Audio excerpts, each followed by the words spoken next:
Plus it helps reinforce that every part of CSR can be quantified. You just got to know how.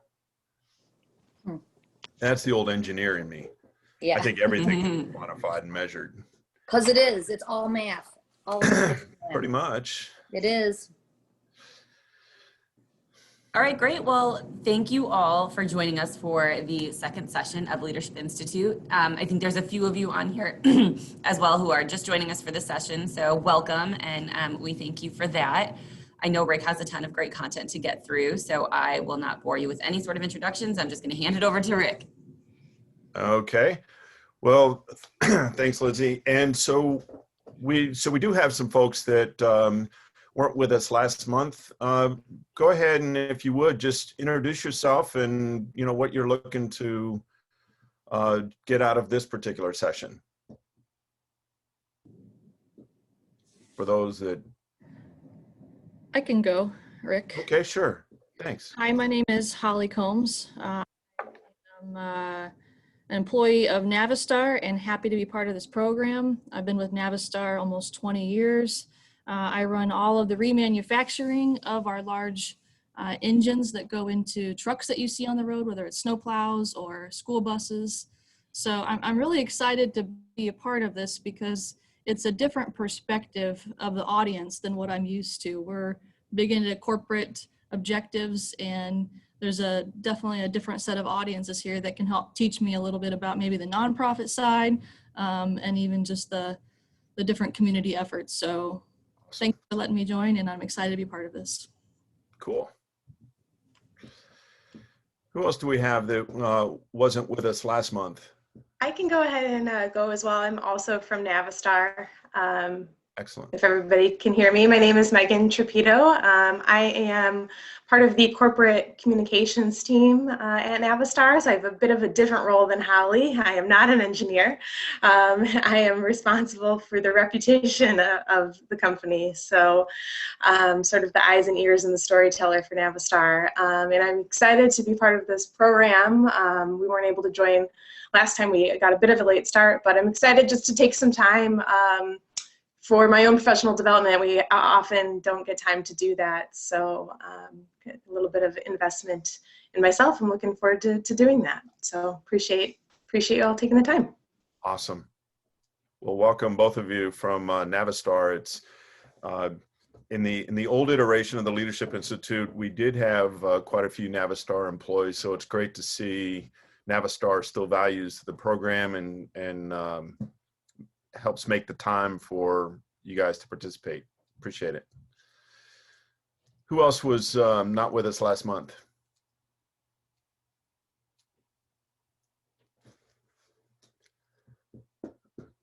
I saw your note, Amanda. You're from the public library. She said her mic's not working, so yeah, there you go. Just wave. All right, anybody else? Okay, so let me share the screen here and get the presentation up, and we'll get this party started here.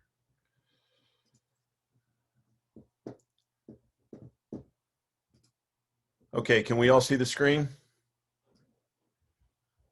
Should be the just a thumbs up. Okay, so obviously today we're talking about ethics and values, and so we started the process last month, and I know the folks that, many of the folks that, even though they weren't able to join us last month, were still able to participate in the assessment process.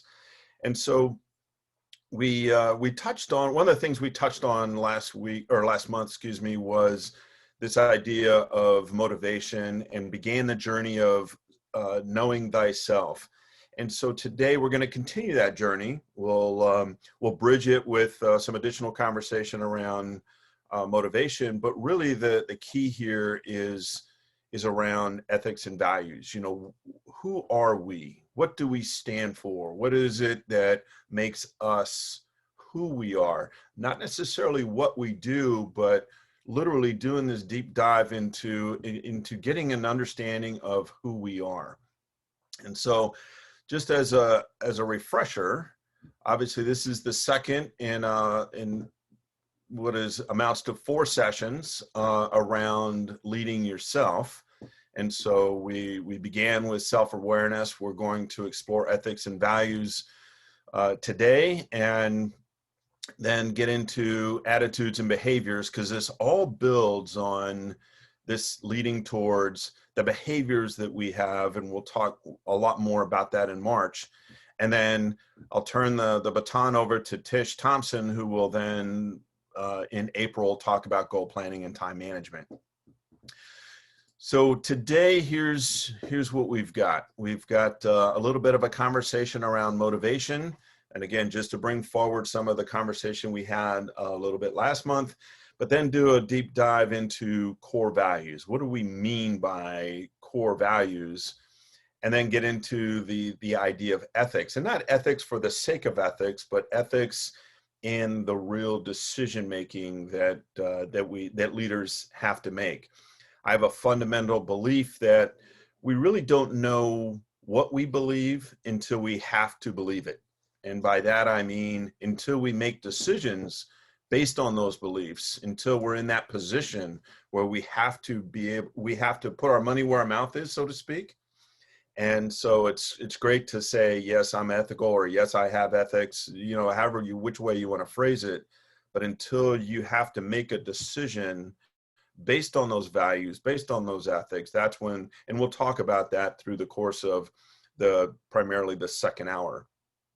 And then we'll touch on integrity here, but we have a guest speaker for the third hour that will really do a deep dive into this idea of integrity.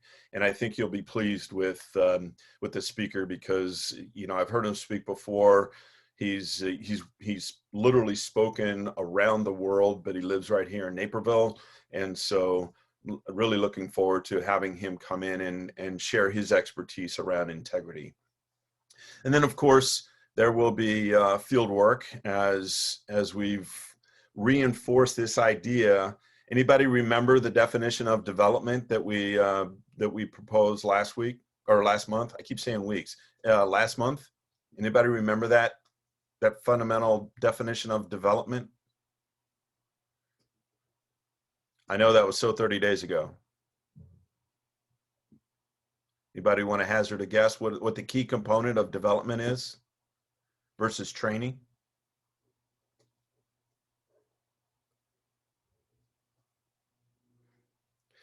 So the idea of development is we take what we learn and we apply it in the context of our job, right? That's a crucial component to this idea of development.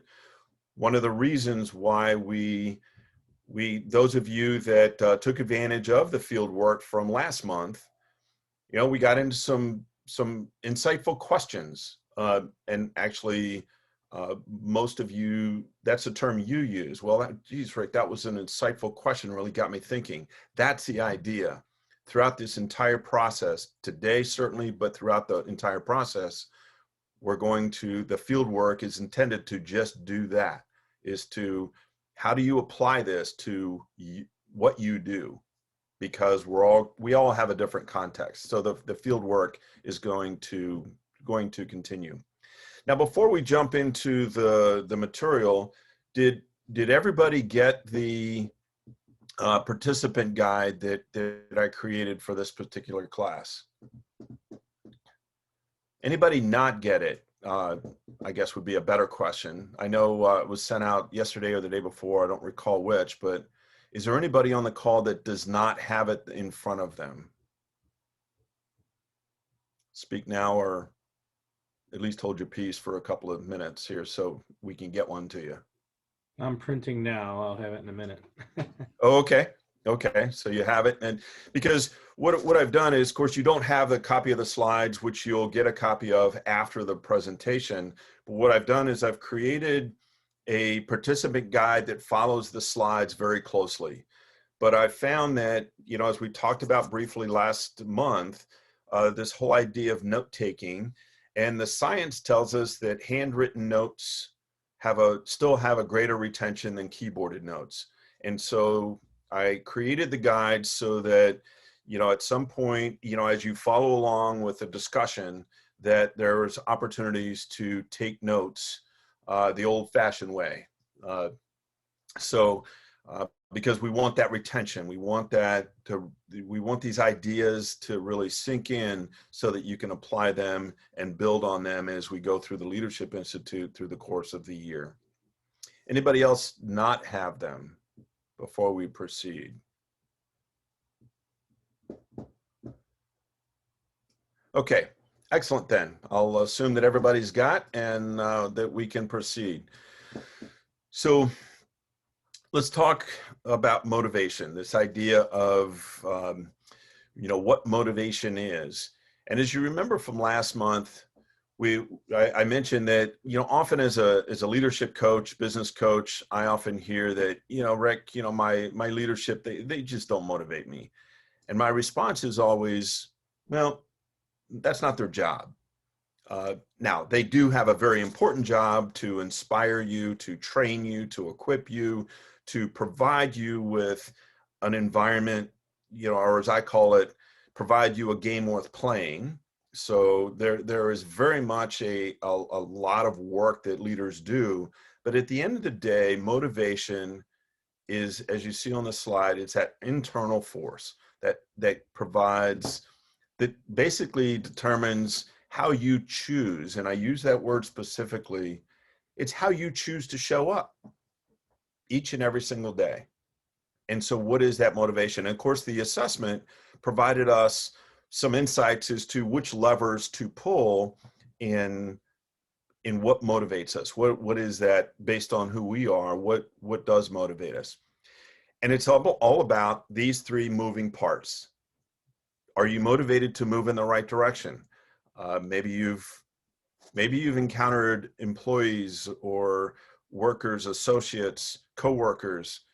They seem really, really excited about stuff that doesn't necessarily apply directly to the vision and mission of the organization. They're off on tangents. That's that directional orientation around motivation. And then the intensity. How much are you putting forth the minimum? Are you showing up just to collect, or are you showing up with an intensity that is all about giving your all to whatever the vision and mission of the organization is? And then the persistence. I'm sure we've all met or worked with those that maybe have this flash of motivation. Sometimes it happens when leadership is in the room. Sometimes it happens, for unexplained reasons. But this idea of persistence, how long is it maintained, this motivation? How are you maintaining your motivation in this idea of keeping it going? And the interesting part about the persistence piece is that sometimes we have to slow down in order to speed up. So that's why the values index was such an important tool to say, what are those key elements that can help me maintain direction, maintain intensity, and maintain persistence by choice? Any thoughts or questions to this definition? We want to make this as interactive as possible. So if you do have a question, pop it up in the chat, and Lindsay or myself will see it. And because we don't want to make this a 3-hour sit and listen, we want to make this as interactive as possible. And there'll be some exercises as we go along, but I want to make sure that folks are clear on not only what the definition is, but how it applies. So let's take a look. I have a question real quick. Shoot. If you don't mind. No, not at all. So at the YWCA, we use the word alignment a lot. So I'm wondering, if that would kind of go under direction, do you align with the direction of the organization, or do we have alignment on a project? Does that fit in motivation at all? Actually, it would. Alignment actually is one of my favorite words as well, relative to the, just making sure all the moving parts are working in unison. And so, yes, are you aligned with the direction of the organization? Yeah, absolutely. That would be a very good correlation. Thanks. Good question. Other questions or comments? All right, so the model that I use in my practice, and I've written about it in my books, is this Herzberg's two-factor theory, and it's basically an evolution of, many of you probably either heard of or maybe studied Maslow's hierarchy of needs in school at some point. Come across it in the conversation. It's a fairly common one. As a matter of fact, it's very applicable in many cases to the situation that we're in today, due to the pandemic, the politics, you name it, that this idea that you have to satisfy some very basic physiological needs before you get up into the social and the self-actualization needs. And that's one of the earliest ideas around what motivation was. The one so Herzberg's theory is an evolution of that. It's a later study as they've as the whole idea of motivation has evolved, but it's one that I have seen most often applied in the business setting.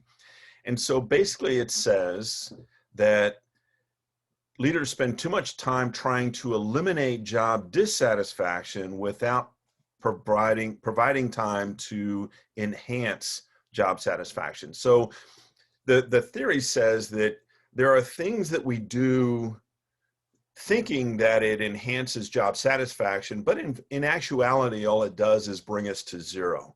It brings us to a point where we're not dissatisfied, but it doesn't necessarily mean that we are satisfied.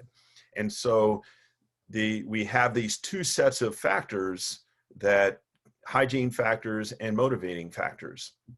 And so we look at hygiene factors. These are the ones that essentially eliminate, that essentially minimize or eliminate job dissatisfaction. So we talked a little bit last month, and we'll use the obvious: pay increases. Do pay increases actually enhance job satisfaction? Well, according to Herzberg, no, they don't. It eliminates job dissatisfaction, but won't necessarily say, hey, I am much more excited about coming to work, unless, of course, maybe you're an economically motivated person. That might work, but for the most part, as you can see, there are 6 other levers around satisfaction. So this idea of policies and procedures, quality of work, working conditions, these are all hygiene factors, and they're very tangible, very measurable. We probably measure most of these in, we look at culture surveys, we look at salary equity relationships, that sort of thing. So the question is, what are the hygiene factors that would eliminate job dissatisfaction? There's a space there in the middle of page 1 in your materials. Just take a minute or so, and given these categories, if you will, what are the ones that would help you eliminate job dissatisfaction in your current role? Just take a few minutes, or a minute. We don't want to.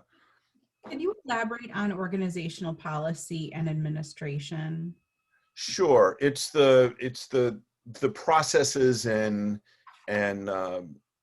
procedures that govern how you do what you do.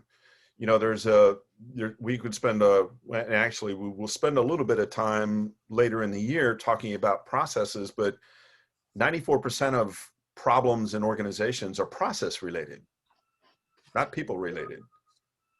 Corollary to that is poor processes will ruin good people. So this idea around do the processes that run the organization, that make the organization go, are they a source of frustration or are they a source of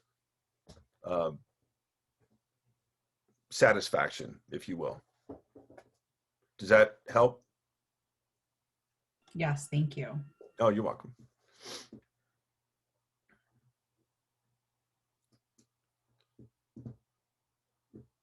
So another couple seconds here and we'll see what we have.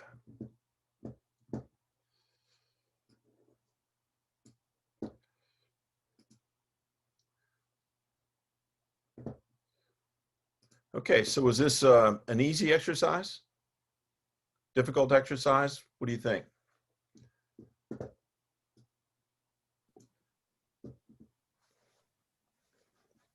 I think it forces thought, Rick. Different. I'm sorry, what was the first comment? I was going to say it forces us to reflect on our interactions within the office here and kind of really try to focus in on what is creating dissatisfaction. Okay. All right. And then the second comment, could you share that again?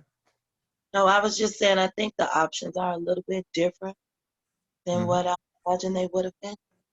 Okay. Other thoughts? All right. So these are, and as I've seen it and again, I use this particular theory of motivation because I see it most applicable in my own experience, both working with clients and going back to my own corporate career. So if these are the things that eliminate dissatisfaction, then what are the things that enhance satisfaction?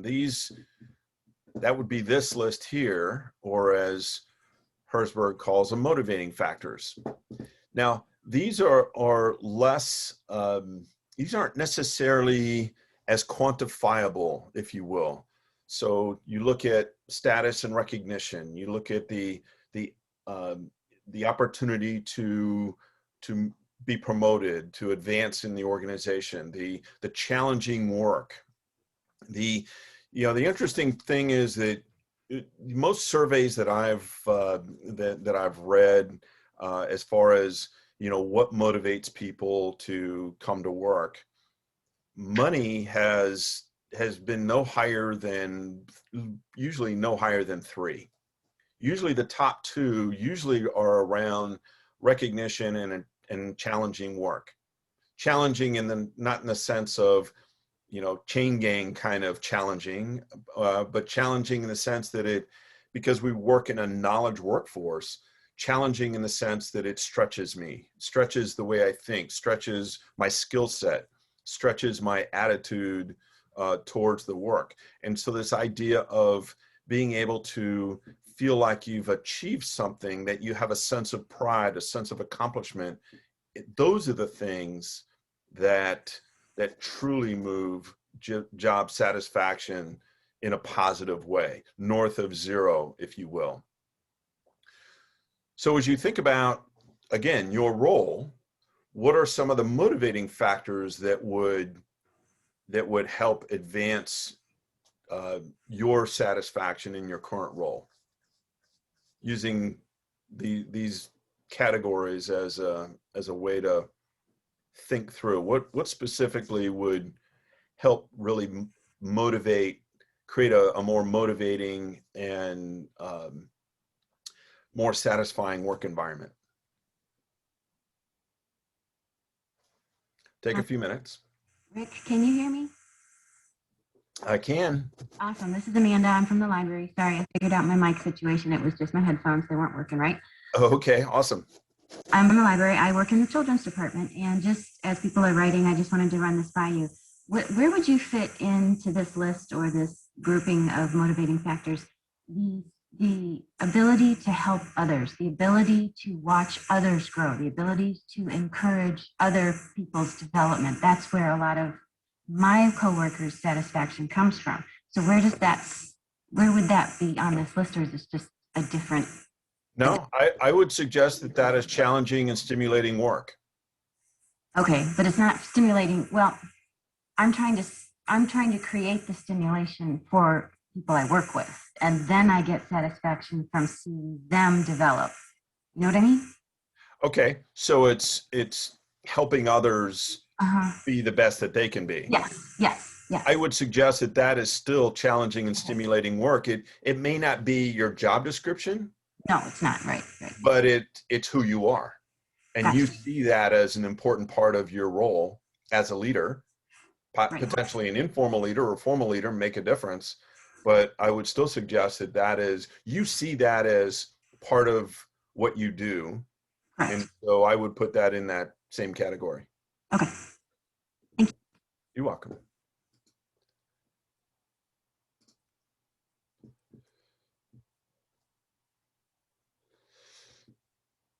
So Rachel, your question around personal achievement, is there a question there, or you? No, I thought that maybe perhaps what she was talking about could also fit into sense of personal achievement and growth, because she felt that she was being enriched by it. So I thought that it could possibly go into two categories. Good point. I would agree with that as well.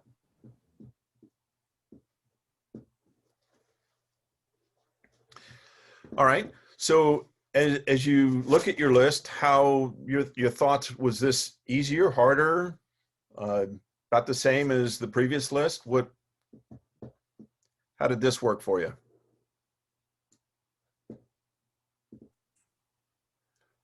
I thought it was easier. How so?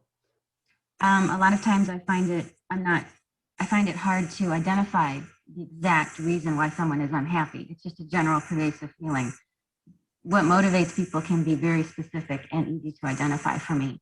A person's malaise, it's really hard to know where that's coming from sometimes, because there's not just one avenue that it came from. Sure. And this is where it ties together with, and I think it was somebody else from the library that actually took the assessment last month, but it does tie together, as you look at those seven areas, aesthetic, economic, individualistic, political, altruistic, regulatory, and theoretical. You look at any one of those seven, you can cross-reference them against, okay, how do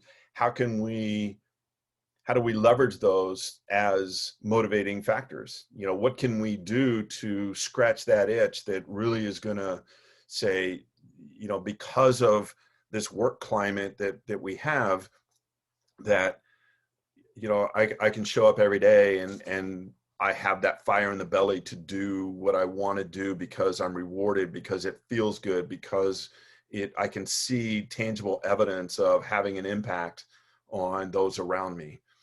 The other piece that we can tie directly into this is, if you go back to your DISC assessment, as part of one of the pages was, if you recall, was the ideal work climate, right? So when you look at the ideal work climate page and you look at, okay, if this is my ideal work climate based on my DISC results, then, and if I look at my current work environment, maybe a second set of bullets, where you identify the conditions that you're currently under, you can start to see a gap. Well, how can, what motivating factors or hygiene factors might need to come into play in order to move your existing work climate closer to your ideal work climate? Again, so you can see where these assessments really have a practical play here to be able to really understand who I am and what am I looking for to really be to get the most satisfaction and out of the current role that I'm in. Other thoughts or questions on the motivating factors?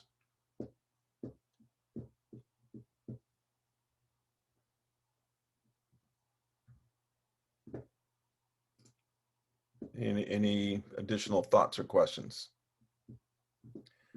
All right, so let's jump into this idea of core values.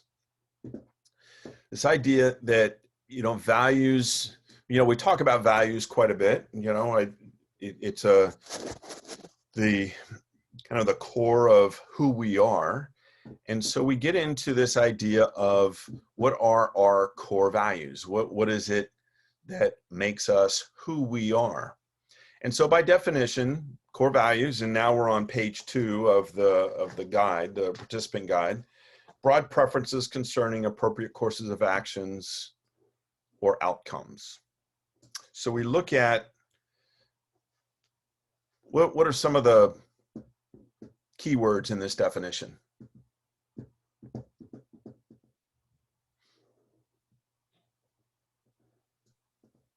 do you see as keywords in this definition? Preferences. Okay, preferences. All right, so we have this idea that it could be different because there's a preferred choice versus another. I heard appropriate. Who determines what's appropriate? The users, the participants. Okay.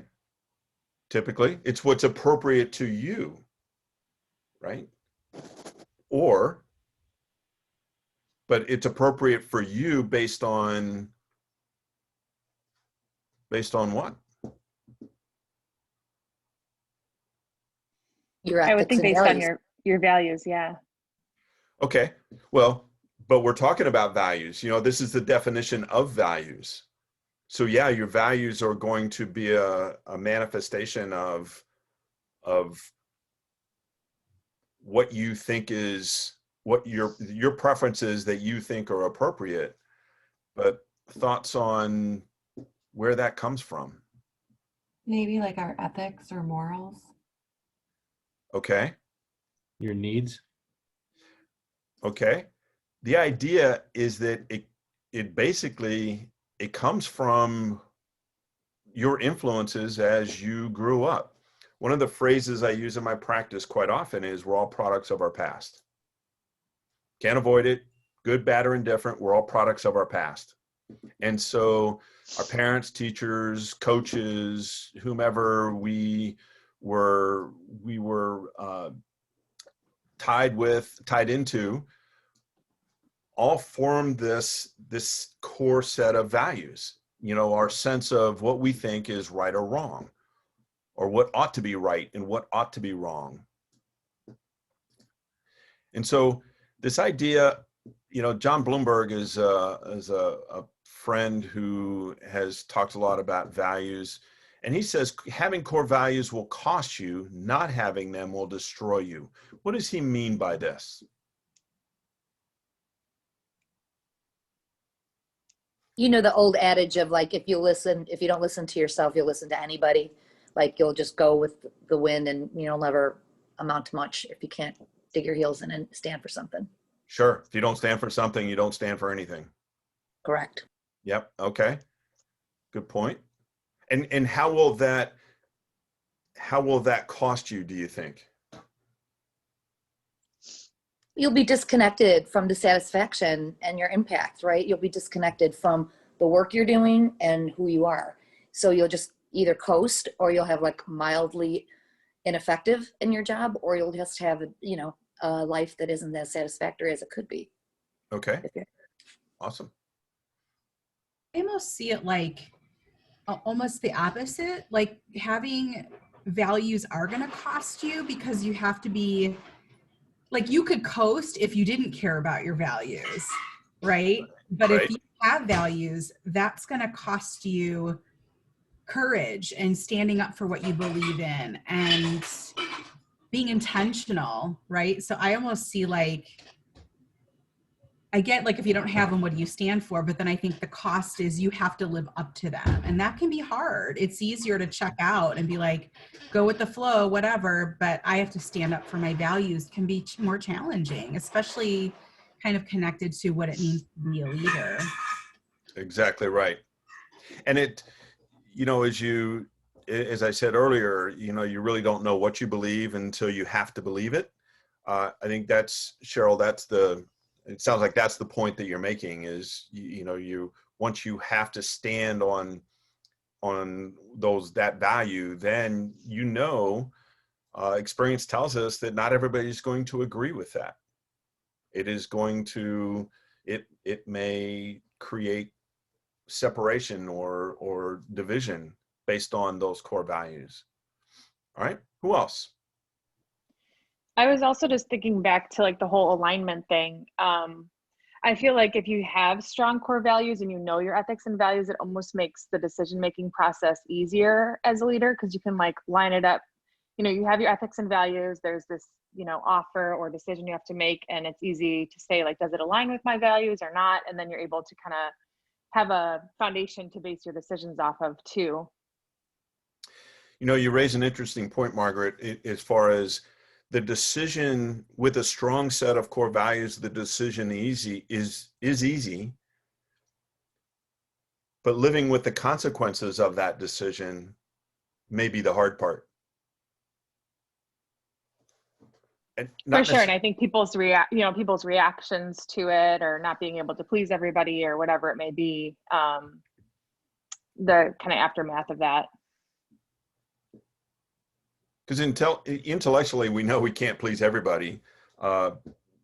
Unfortunately, we still try for whatever reason, especially those that are close to us. All right. How about this idea of not having values destroys you? I mean, that's a pretty harsh term to say, hey, if you don't have core values, or you don't have values at all, eventually it just destroys you. That's a pretty hard term. Like I said, a harsh term to use. What's he saying though?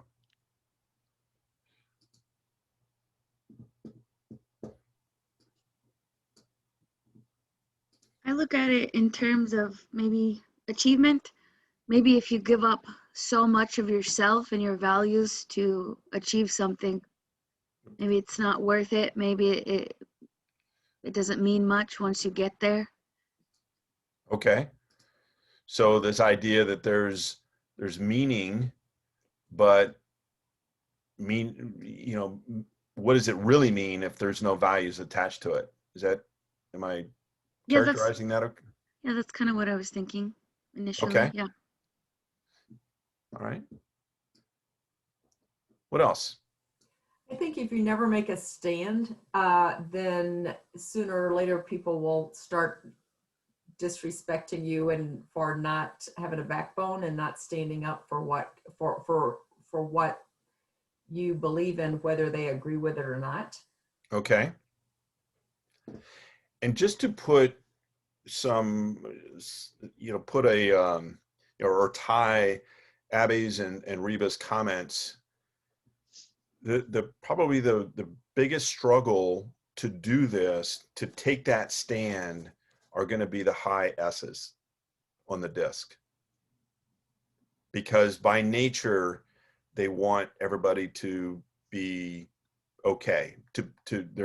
They're inherently people pleasers, and so as I said last month, they are the best listeners. Just don't ask them to pick a side. And so as we get into this idea where values and core values especially are in play, this idea that you have to take a stand, that's just something to watch for, especially since statistically 2/3 of society are characterized as high S's. 67% of society that's ever taken the disc, if you will, tend to be high S's.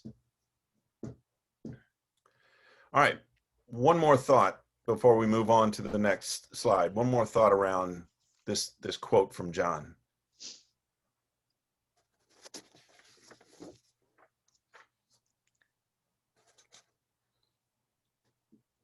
Let me ask a different question. What do you do with this? Just spin it a different way. The question of, okay, I see it, I read it, makes sense. So what?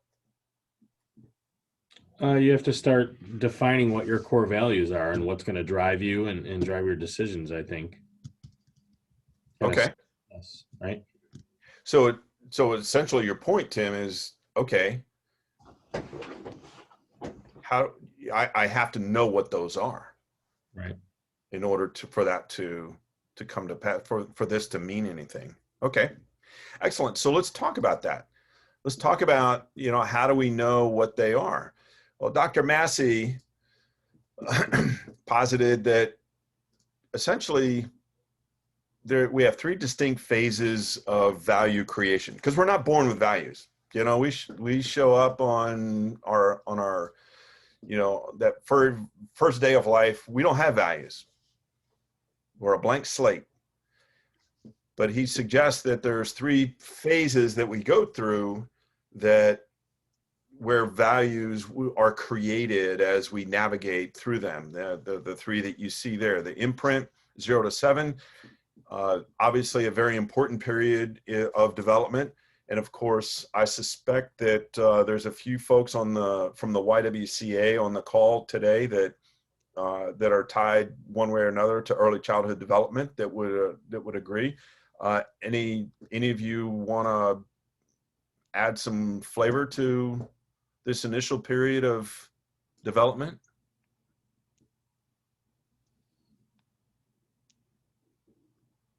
Well, we know 85% of the brain is developed before 3, by 3, and then at 5, more significant development. So we know this is when attachment patterns are put into place, and your temperament and management of your temperament is acclimating with your environment. So I know there's a lot of experts on this call through the Y that are very familiar and committed to that 0 to 7 window of development. Sure. So this is the imprint. This is where we're being stamped with, especially that influence of parents, of people that we interact with every day. Then we get into we start school, and we get into the school system, and we start modeling that with seeing it through others, until we get into high school and college, and then we start socializing those values as we spend more and more time interacting. So just looking at a broader picture, what I'd like you to do is think about these phases 0 to 21. And for some of us, that occurred a long time ago than for others.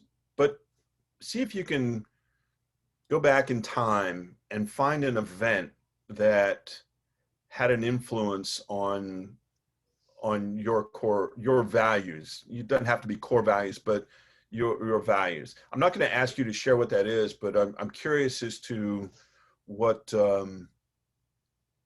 how that experience was. Just going back in time, finding an event that you can remember that influenced the values that you have. So take a minute or two and just take a trip back in time.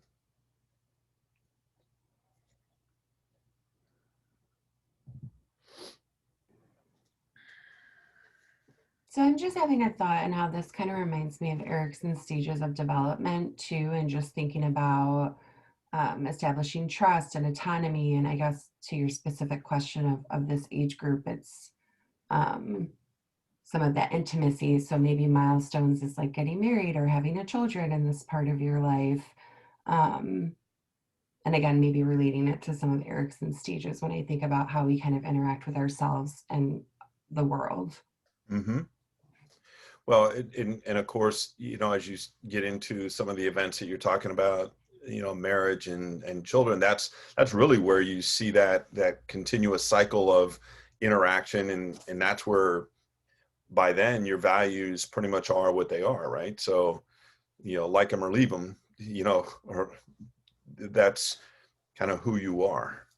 So, but I spend, usually with every single client that I work with, at some point in the coaching process, we do this trip back into the past, and we say, you're a product of your past. So all of us are leading based on every interaction that we've had leading up to this point. especially in those first 21 years.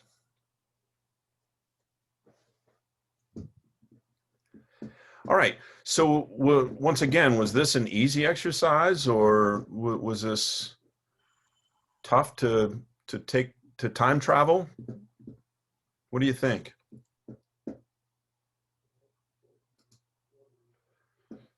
I felt like it was easier to think of like people associated with the different chapters in my life, like the relationships or like the people that impacted those stages. It was easier to think of like, okay, who was my friend circle, or where was I living, or what was my job, or whatever. When I was able to think of the people, then the events kind of came to mind a little more easier. Okay.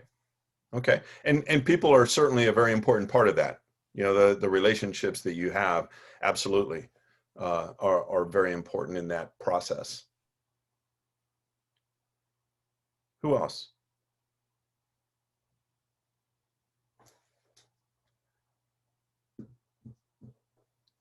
Who found it easy to? Significant event, and so it was really simple for me to go back. My dad died when I was 13, and we had such a and I mean, I was just 7, but we had such a network of people that kind of came in and took care of us, from friends and family, that it really, you know, for me, it was easy. The minute I saw that, I mean, it kind of shaped who I was, because my mom was like, you owe everybody, look at everybody that's come to help you, you know, and help our family. So, I mean, it completely was simple for me, because I kind of have grown up with that, you know, you need to pay it forward.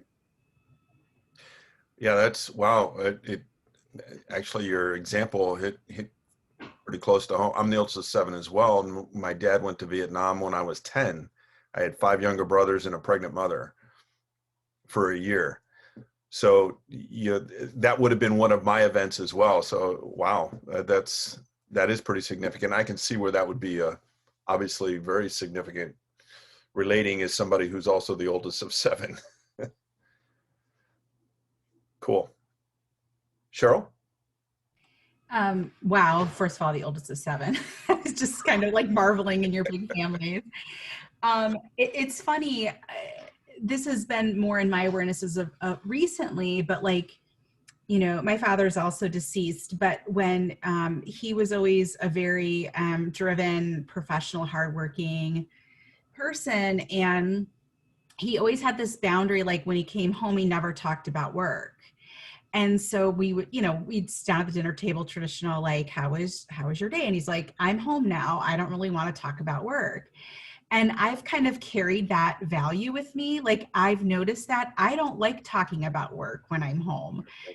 And so my husband will like tell me all about his day. And I'm like, I'm trying to be a good supportive listener, but I don't really know what you do. I don't care. I don't like to come home and talk about my day. Like, so it's kind of like my value of leaving work at work kind of came from my family of origin and my dad modeling that boundary. And that his work wasn't like all encompassing of who he was. So that made me think in this activity. And that's actually kind of unique amongst that generation. Because that is it is a generation that is in many cases defined by their work. So that is a unique modeling that you had. It's kind of cool. Mm-hmm. So obviously that, you know, you can see where there's connections between relationships and events from our past. And you know, we'll get into this a little bit more next month as well, as we talk about attitudes and behaviors. But think about, you know, what's making headlines today around diversity, equity, and inclusion, right? And then this very conversation, and you think about how our past connects us to our present in the way in our values, in the way we think, and ultimately the way we do. And so again, we'll talk about this more as we get into the way we think and the way we behave, but there's a very real connection, as several of you have already demonstrated, that looking back into the past can shed some light on who we are in the present. So let's look at this idea of um, where we go, how we maneuver and navigate these core values. Once again, a quote from John: "We do not go running away from our core values." And again, we're talking about some of these situations that we find ourselves in. We go drifting away. One day we wake up in a place where we never meant to be, drifting in a direction we would never have chosen. One of the examples that of this that I've had I had the opportunity for a couple of years to teach an ethics class for District 203 junior achiever business class. And I use as an example, many of us maybe remember the Tylenol scare, but certainly we've had plenty of, food recalls and car recalls, because of shoddy workmanship and poor decisions, poor ethical decisions. And so I'm going through some of these examples in talking about this idea of drift. And you gotta love high school kids. So this junior asked me a question. So if I cheat in high school, that means I'll kill somebody in the future. So again, you just gotta love the thought process they go through sometimes. But I said, fair question, but here's how I would answer it. Here's how I did answer it. I said, the person that made the decision to not report a faulty accelerator or to not report bad food or to not report some sort of dangerous thing that is going on at work didn't wake up that day being unethical. It started long before. And so this idea that we don't have a strong sense of values on Tuesday and wake up with a poor sense of value on Wednesday. It just doesn't work that way. There is a drift, and we have to be conscious of that drift. For those of you that are golfers, the first time you cheat on the golf course, it doesn't seem like a big deal. Hey, I'll just use the toe wedge and kick it out from behind the tree. And by the way, the toe wedge is your foot, just for those that are non-golfers. But what does that lead to? Golf is a game of integrity. As I taught it to my kids, it was one of the main lessons was about this idea of integrity. And so after a while, it just becomes easy. And that's the drift in a very small example. So for the time that we have left in the first hour, and we're at the bottom of page 2, what are your top 5 core values? Take a few minutes. Don't overthink it. We'll take about 2 or 3 minutes. What are your top 5 core values that influence your day-to-day success?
Okay, another minute, and then we'll see what we have.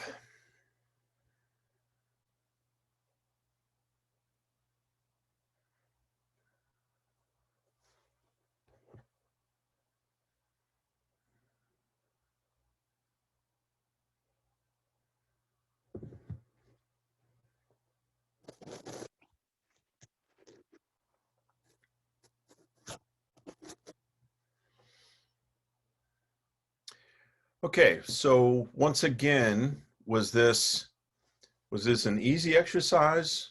Now, I didn't give you as much time as I would normally give when I'm working with a team on this exercise, but the idea here is with less time, you don't overthink it. So was this, did everybody find 5? Anybody struggle to find 5? Okay. Was the exercise easy or difficult for you? And I'm gonna reach out to a couple folks here. Megan, how about you? Was this easy, hard? I would say it was it was right in the middle, maybe. Okay.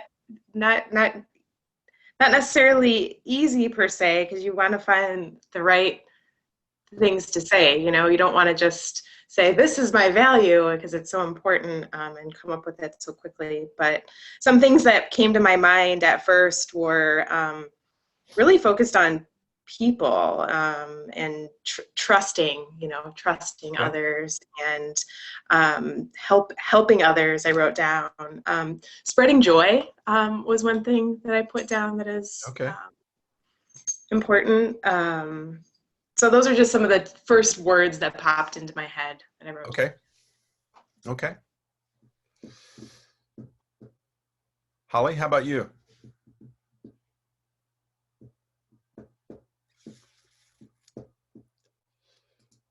Is Holly still with us? Betty, how about you?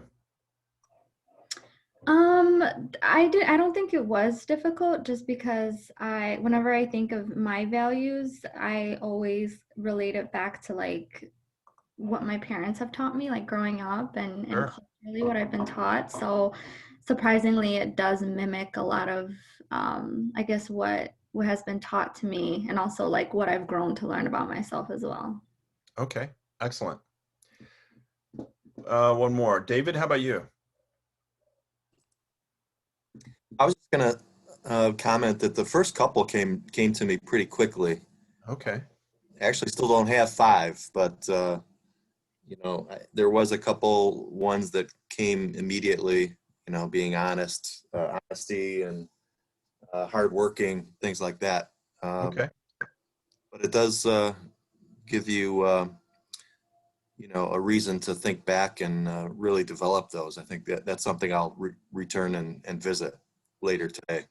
Okay.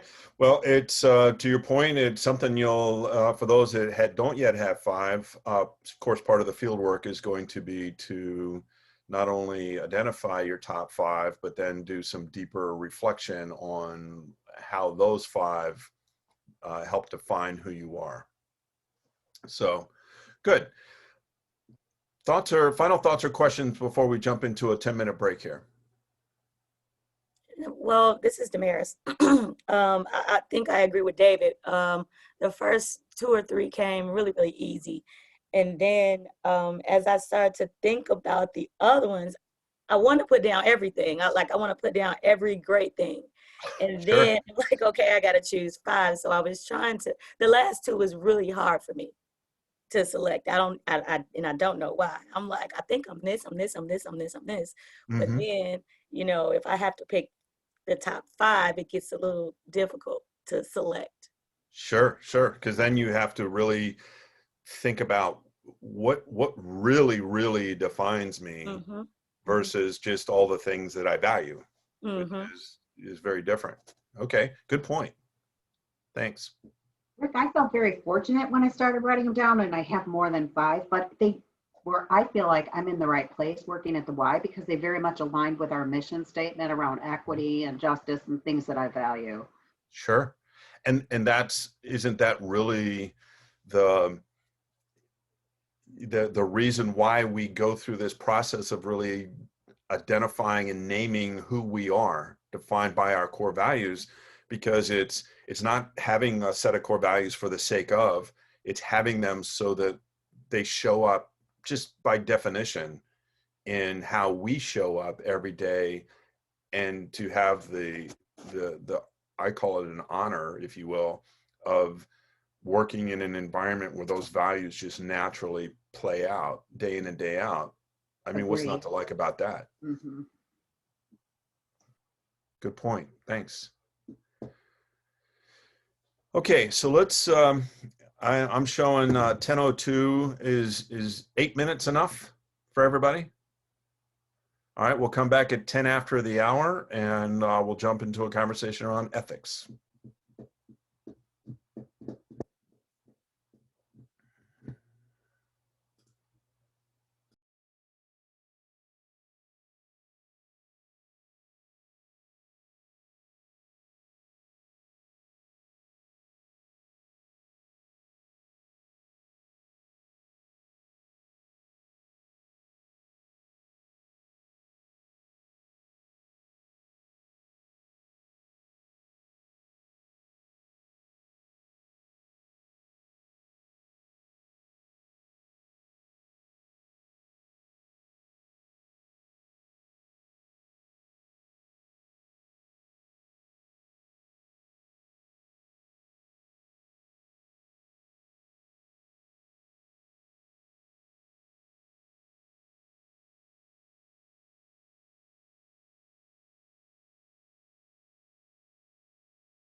Okay, we ready to jump back in?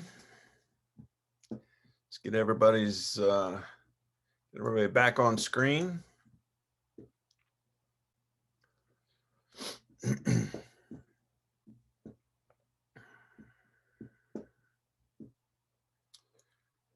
we go.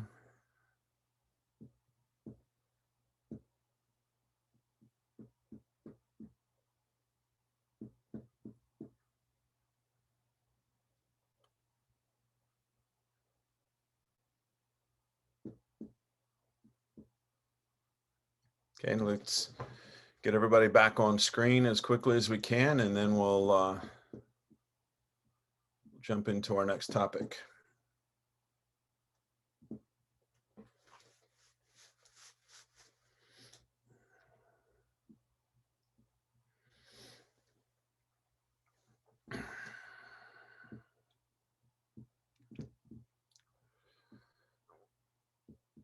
Okay.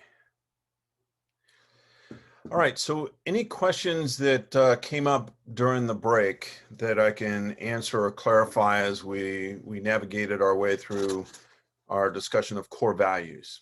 Any questions, anything I can clarify?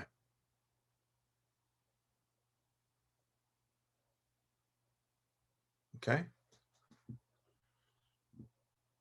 We're all good. All right, so then the next topic is, now we're going to talk about ethics and how that dovetails into our conversation of who we are and how we lead ourselves. So the definition, so as we look at the definition, what key words come to mind when you look at this definition?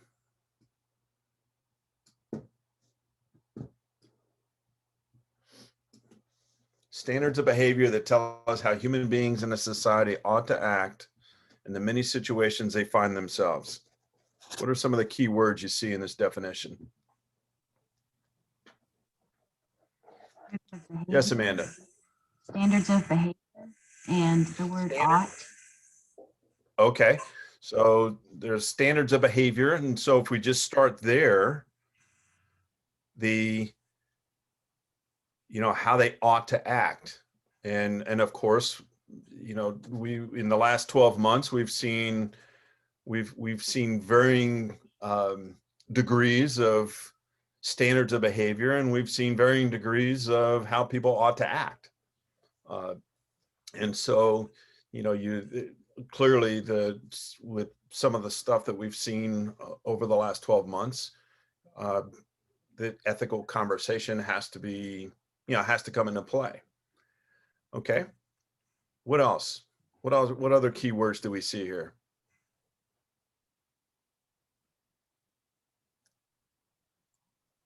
How about the word society? Okay. Human beings in a society. And so when you think about society as a whole, the question becomes, who gets to write those rules? Exactly. Who determines what's good, what people should and ought to do in a society? Well, but that's where ethics are grounded in. I mean, that's where they come from. And so as we look at this idea of the many situations, we raised 3 boys, so obviously we're big fans of Calvin and Hobbes. If you're not familiar with the cartoon, I mean, it's for anybody that has sons or brothers, possibly, it's a bit of a hoot. It's been around a while, but just take a quick moment and read through the. So Calvin is a little boy who's got an imaginary tiger for a friend, who's Hobbes. So just read through it because it ties into our conversation around ethics.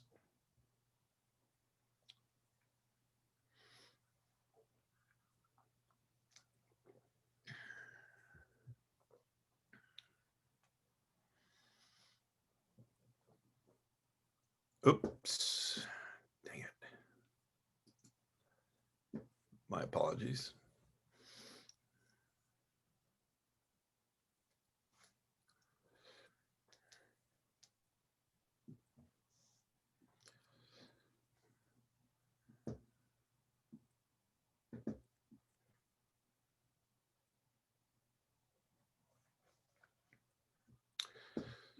So what's our takeaway from this cartoon? In a practical sense, what's really the underlying message here, albeit in a comic sort of way, but what are we really saying here? Just looking out for yourself. Okay, there's a looking out for yourself element to that. So, would suggest, our ethics, do as I say, not as I do, kind of a thing. Well, the ends justify the means as long as it's my end. Exactly.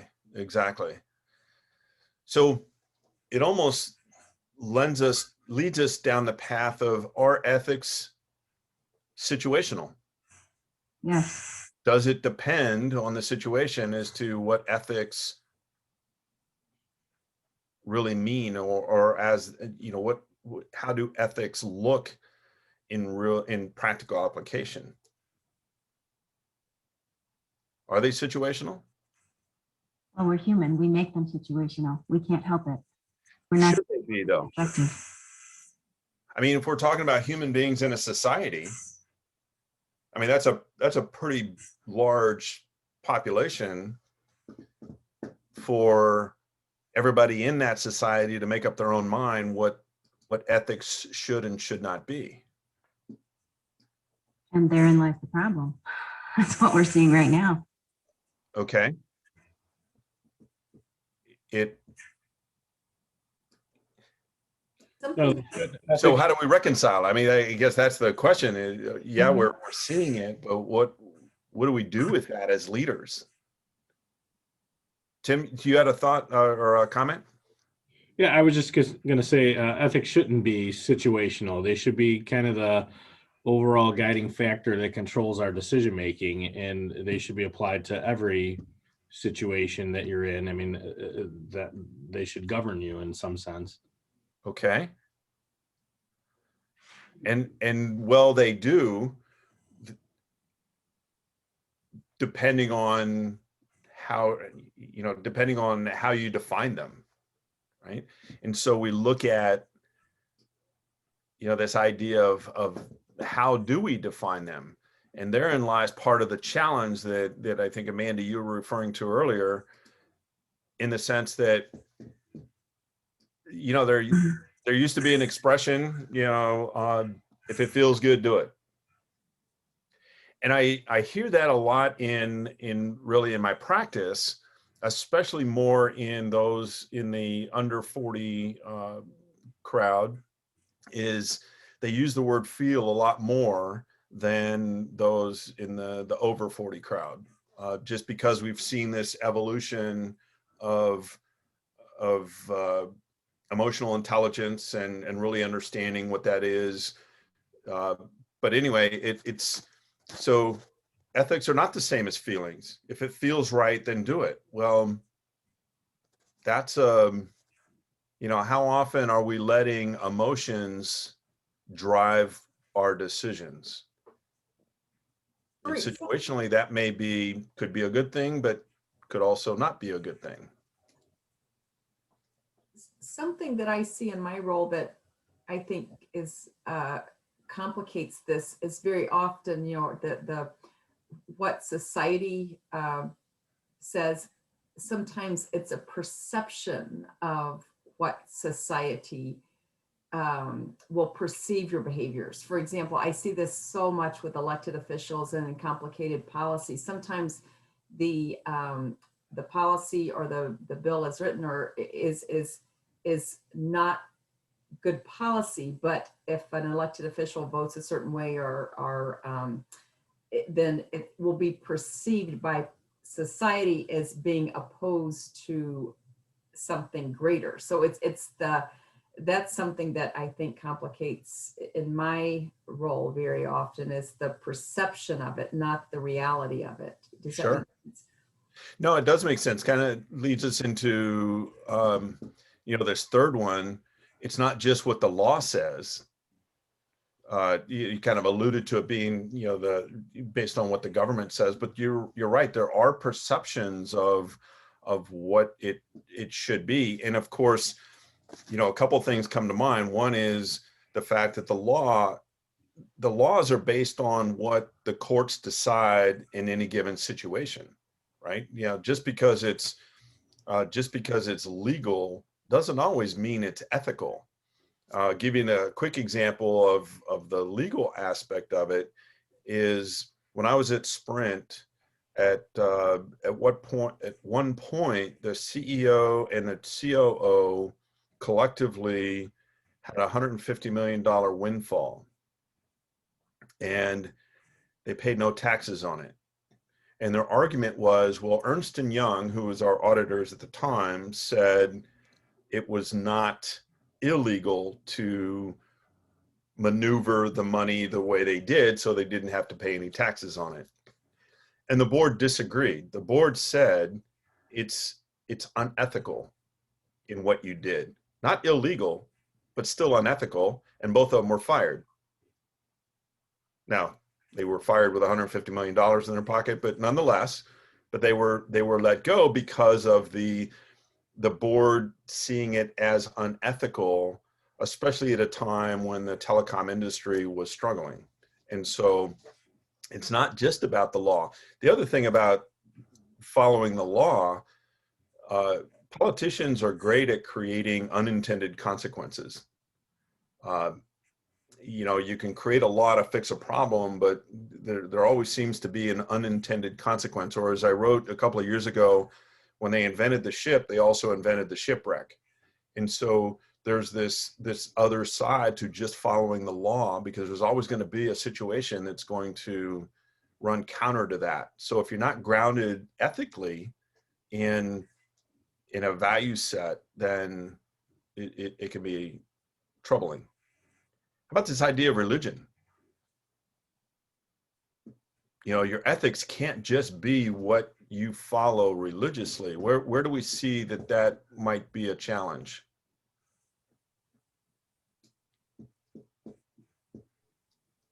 Kiri, how about you? Where do you, can you see where just thinking of ethics equals religion being an issue?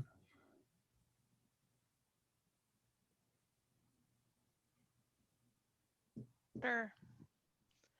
I wasn't really raised around religion much, so. Well, just from what you've seen or read about different religions. People taking their stance based on what they believe is right, based on what they've been taught in their religion, instead of thinking a larger picture. Sure. And what is taught in a smaller subset of a particular religion can bounce directly against what the larger society thinks. We saw this at face value, or at firsthand, when all three of my kids are military veterans, and when we saw that church in Kansas that would protest at soldiers' funerals, obviously that, the larger society clearly thought that was unethical, but they were following their religious idioms in that particular scenario. All right, it's not about following socially accepted norms. Well, everybody else is doing it, why can't we? Right? Just because society says so doesn't mean it's ethically right. It's one of the challenges of getting too attached to Hollywood, for instance. What are some examples you might see in this category?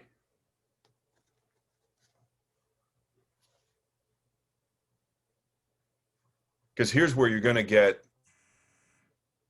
values will cost you, right? Because if everybody's going left and you know that the right thing to do is to go right, then here's where you get into that conflict.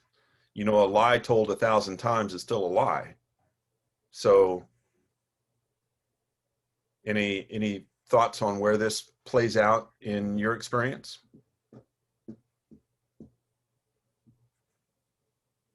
Right now, I just keep thinking about the country. Oh, I'm sorry, I'm not sure. No, go ahead. Go ahead, Lynetta.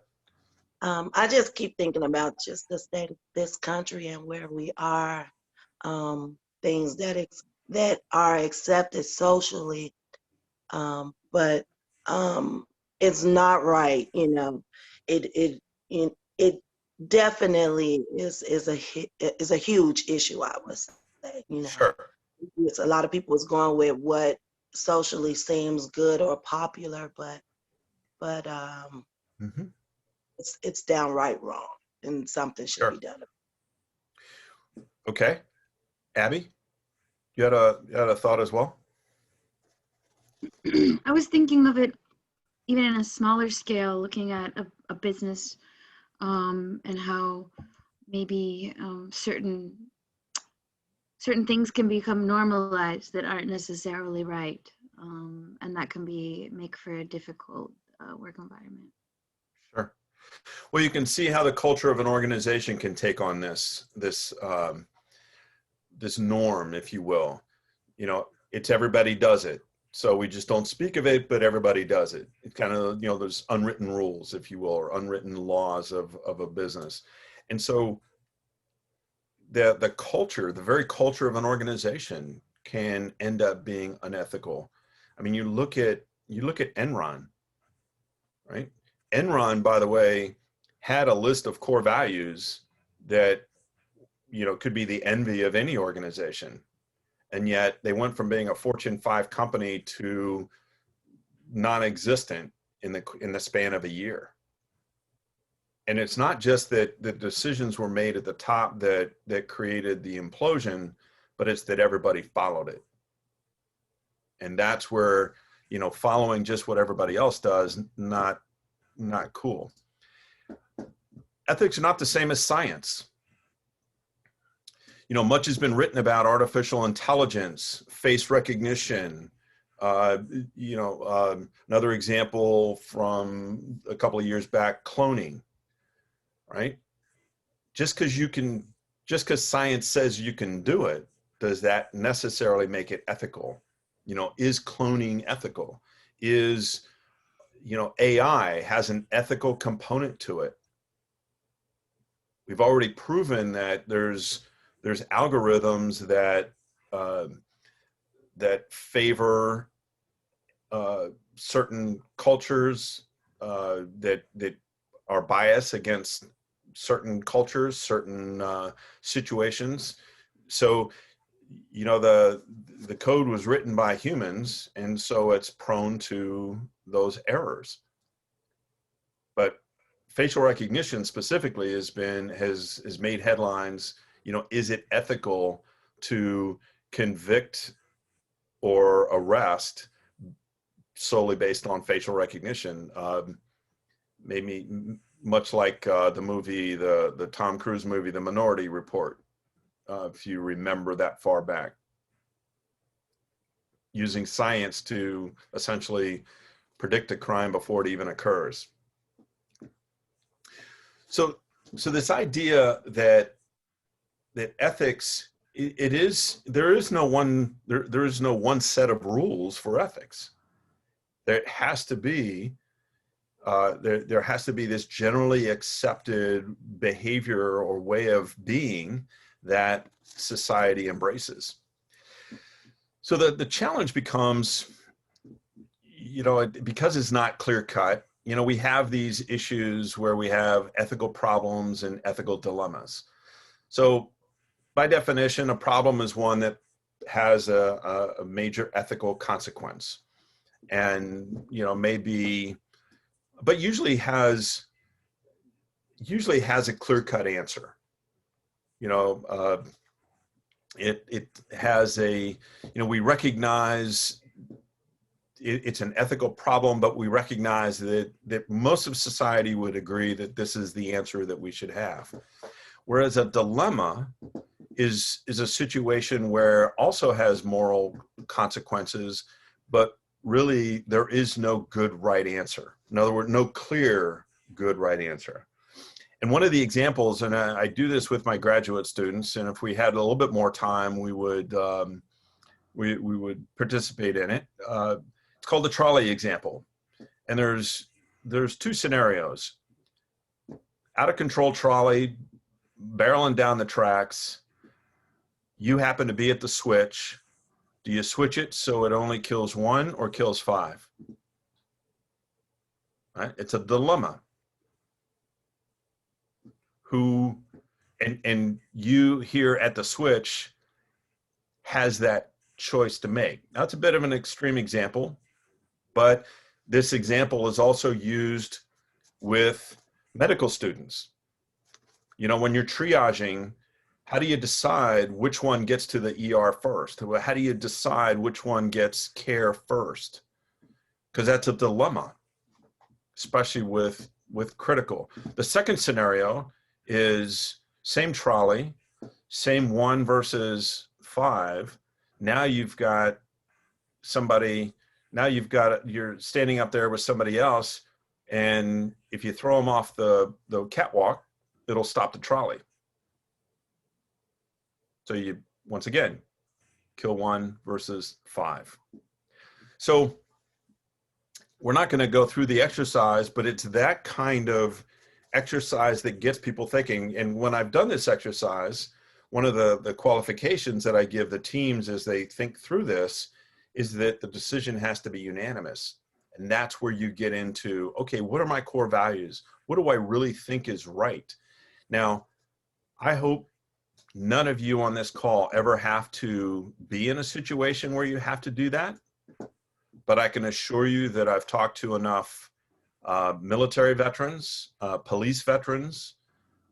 They make those decisions. And so you want to be prepared. You want to be grounded, I guess is the right word, so that when you run into these ethical dilemmas, and we'll go through a couple of examples of ethical dilemmas here on the next slide. But when you go through them, you want to be prepared to be comfortable with the decision you ultimately make, even if you know that it's never going to come out good for everybody. So let's talk about the 4 most common dilemmas that we run into.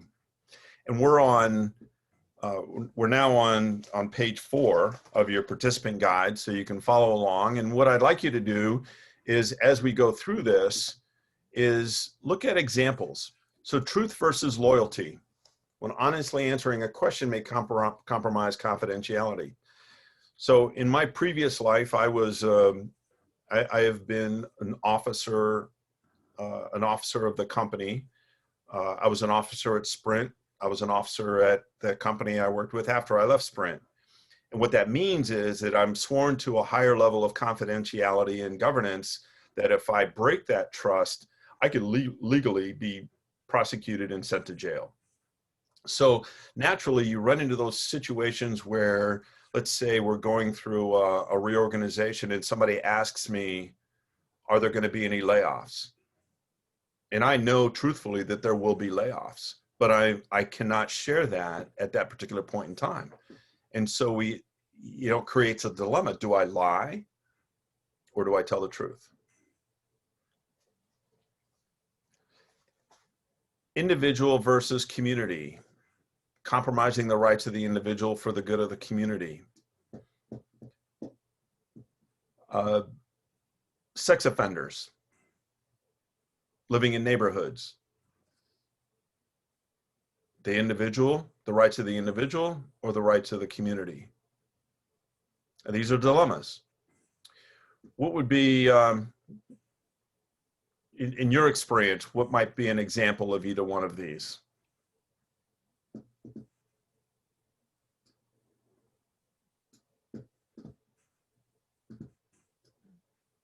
Truth versus loyalty, or individual versus community?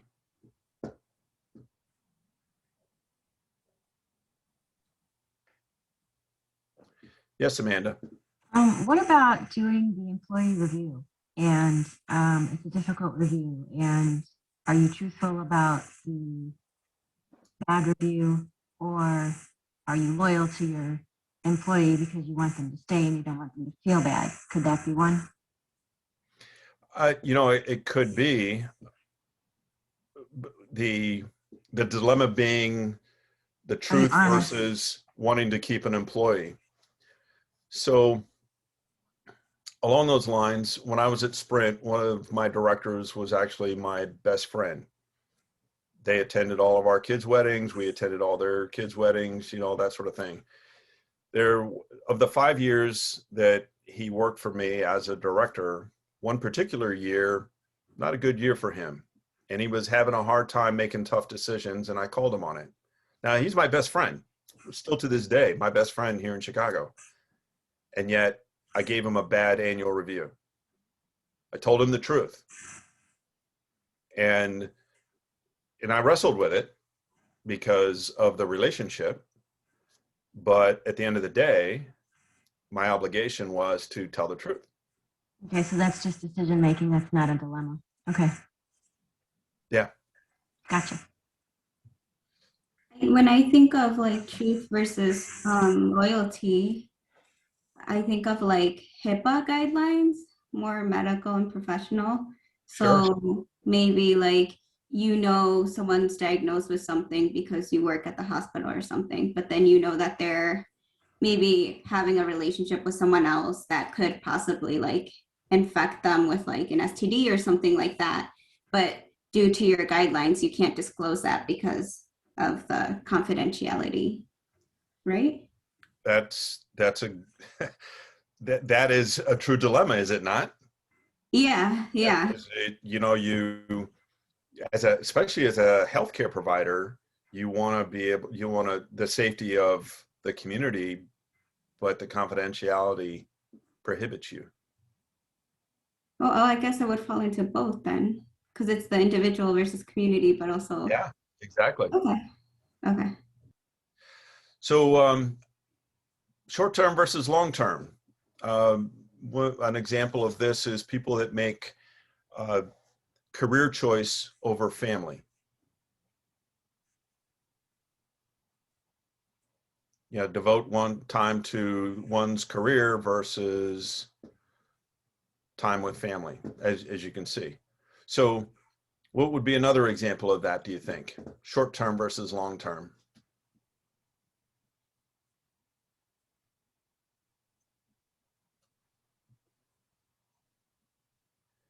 You know, another example, you know, is when do you go for the short-term enjoyment or the long-term safety when we talk about how you manage your money?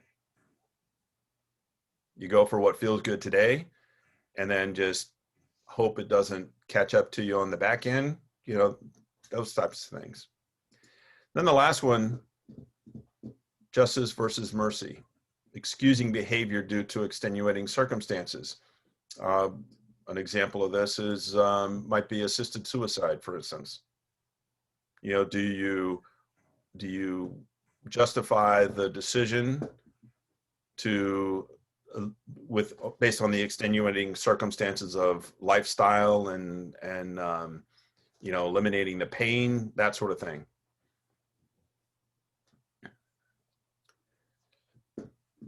Any examples of the third and fourth one that you've come across?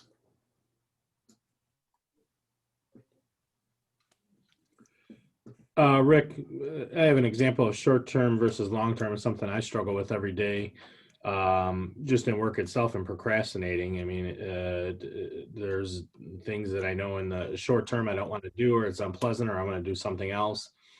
So I might put them off, but I know in the long term it's going to bite me. So I see that balance a lot. And then, you know, I think also with I have two boys, and dealing with them, I see that a lot, and trying to, you know, there are times when they don't want to cooperate, and you have to stay patient and kind of stay on them. But in the long term, if I don't do that, that behavior is not going to correct itself. So, you know, it's a struggle in the moment when I'm trying to get them to do something, clean up, get ready for bed, eat.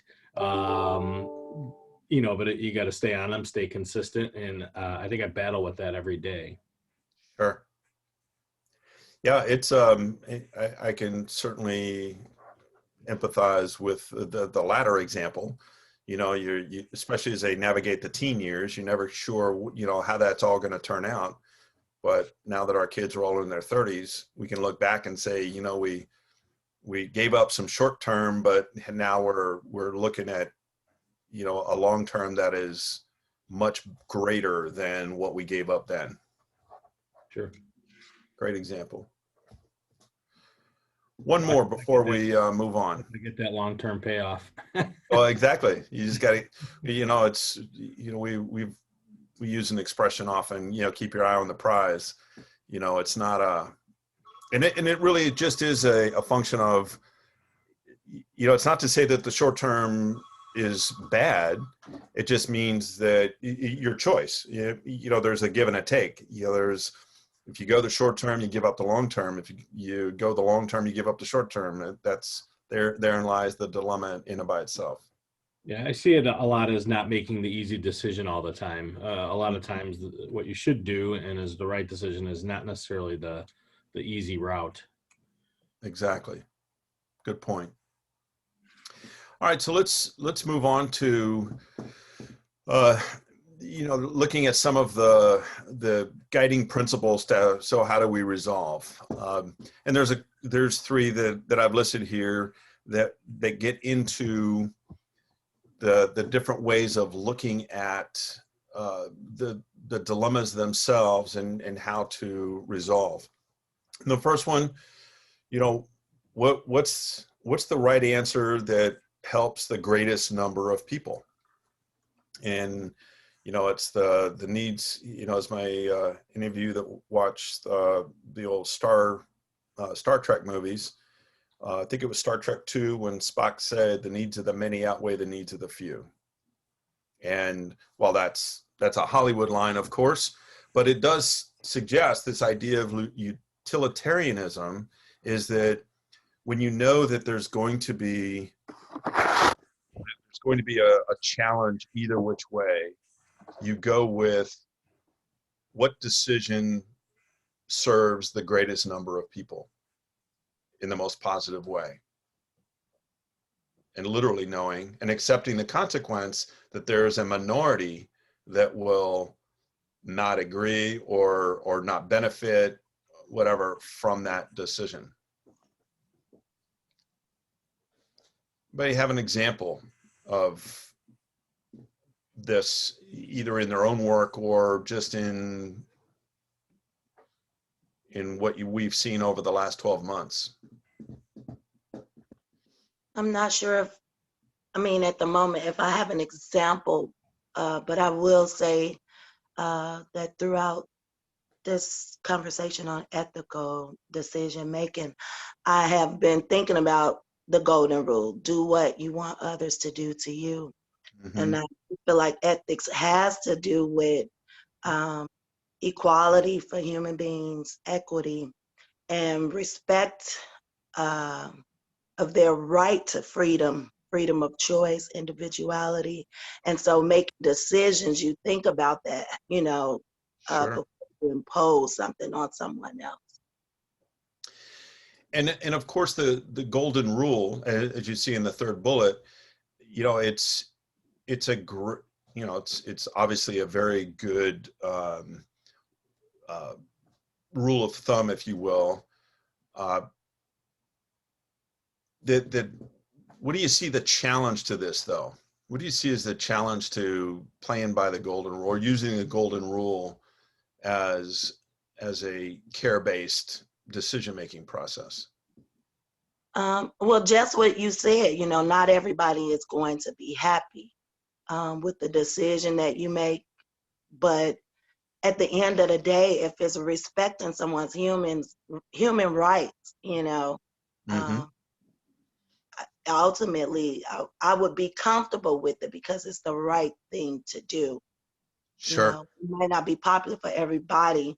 And I mean, even if with the golden rule, I might not even agree with somebody's individual choices or preferences, but I respect them. You know, sure. I respect them because I want them to respect mine. You know, I don't want nobody telling me I can't believe in God, you know, as a Christian, no more than, you know, I'm going to tell somebody that they can't be an atheist or they, you know, can't practice another religion. You know, sure. It's a personal preference. How did, and maybe some of you experienced this firsthand, how did they ultimately make the decision to how to educate the kids in, you know, as the school year started? Right, that was an ethical dilemma, was it not? Keep them in school, keep them out of school, right? And you had multiple parties that were disagreeing. Both felt that their answer was the right answer, but you know, the school superintendents were kind of stuck betwixt and between. And so essentially they had to apply some of probably a combination of these three principles to make the decision as to, because they, as I recall, they originally came up with a hybrid model and a remote model that tried to appease as many people as possible. Rick, I was just thinking, I also wonder if it's possible to take it a step further and think of like making the decision that's in the best interest of like the most vulnerable in the group too. Because even though it might be the greatest number, that doesn't necessarily mean that like the most at risk or the most vulnerable are being considered in that, if that makes sense. It does, and therein lies the challenge between the most may not be vulnerable. And matter of fact, a lot of the underserved communities are in fact minority as we look at sheer numbers.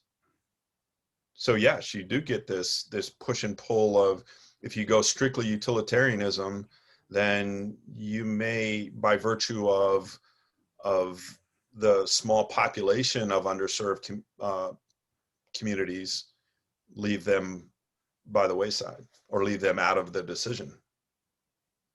And that's where now you get into, do decisions that impact a minority force the majority to walk that same line?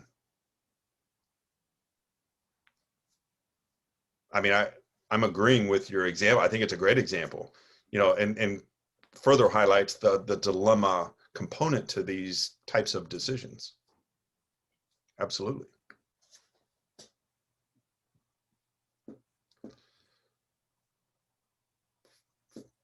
Other thoughts?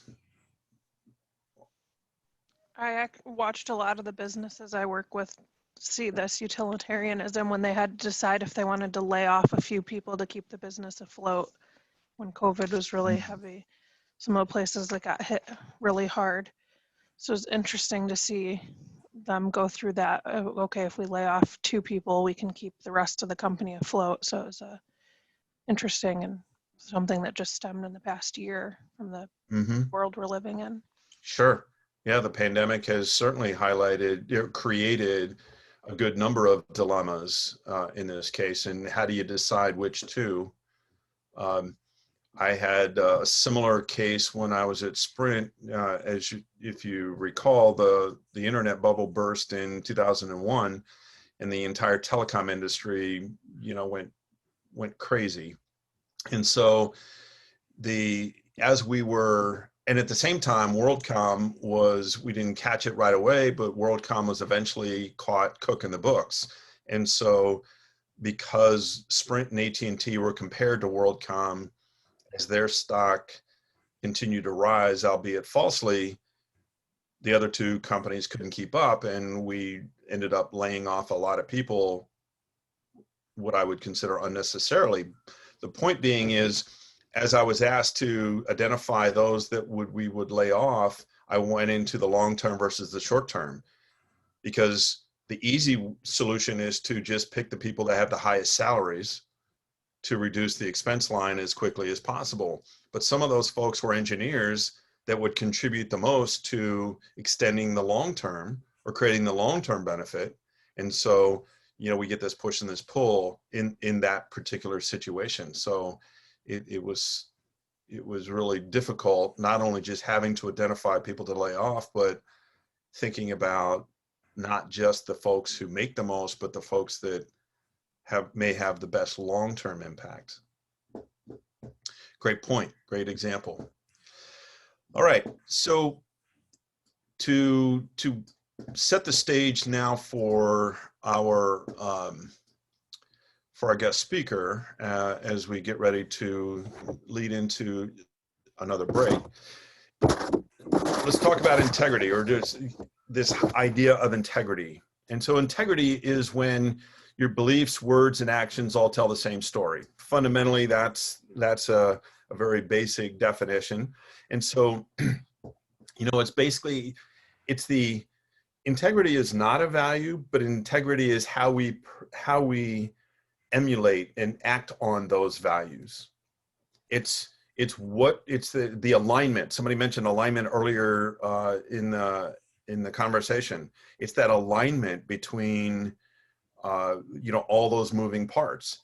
And I recall, based on this definition, I got challenged in LinkedIn at one point when I did a blog on this very topic, and they said, well, so what you're saying is, Hitler had integrity. And I agreed. Yes, Hitler had integrity because he was consistent in alignment with his beliefs, his words, and his actions. Now, obviously they were not ethical. Obviously they were horrific in some of the actions that came out of that, but you couldn't argue that he didn't have integrity. And so the challenge is once we have that foundation of values, once we have that foundation of morals and we have them, how do we live that? How do we perpetuate that? And so when we say that people are out of alignment in that sense, we don't say that they don't have integrity. We say that they are out of integrity, because integrity is not a noun. It's a manifestation of action. It's a manifestation of who you are. And so when you think about this idea of being out of integrity, when you say one thing and do another, as a very, plug in whatever scenario you've been exposed to. But if you say one thing and do another, you are out of integrity. Quick example, I was coaching a senior executive, and he asked me to review the annual appraisal of one of his direct reports. And in the appraisal, he rated the direct report excellent in integrity, but then in the narrative said, doesn't always follow through on what he says he's going to do. Real example, excellent in integrity, but then had that verbiage. And I said, one of these two has got to change, because if the narrative is true, he's not excellent in integrity. And if he isn't excellent in integrity, that is not an example of it. That is not an example of excellence. But one thing I've learned over the years is there's two words that that leaders struggle having a conversation when people don't live up to the standard, and that is integrity and trust. Leaders just seem to struggle with saying, I don't trust you, or you are out of integrity. Those are very uncomfortable conversations to have, yet in many cases, very necessary conversations to have if the facts bear out. Thoughts or questions on integrity? And I'm purposely not going into depth because our speaker in the third hour will lead us through a pretty good conversation along those lines. But I just wanted to ground you in this idea that integrity isn't necessarily a value in and by itself. It's a personification of the values that you hold. Thoughts or questions?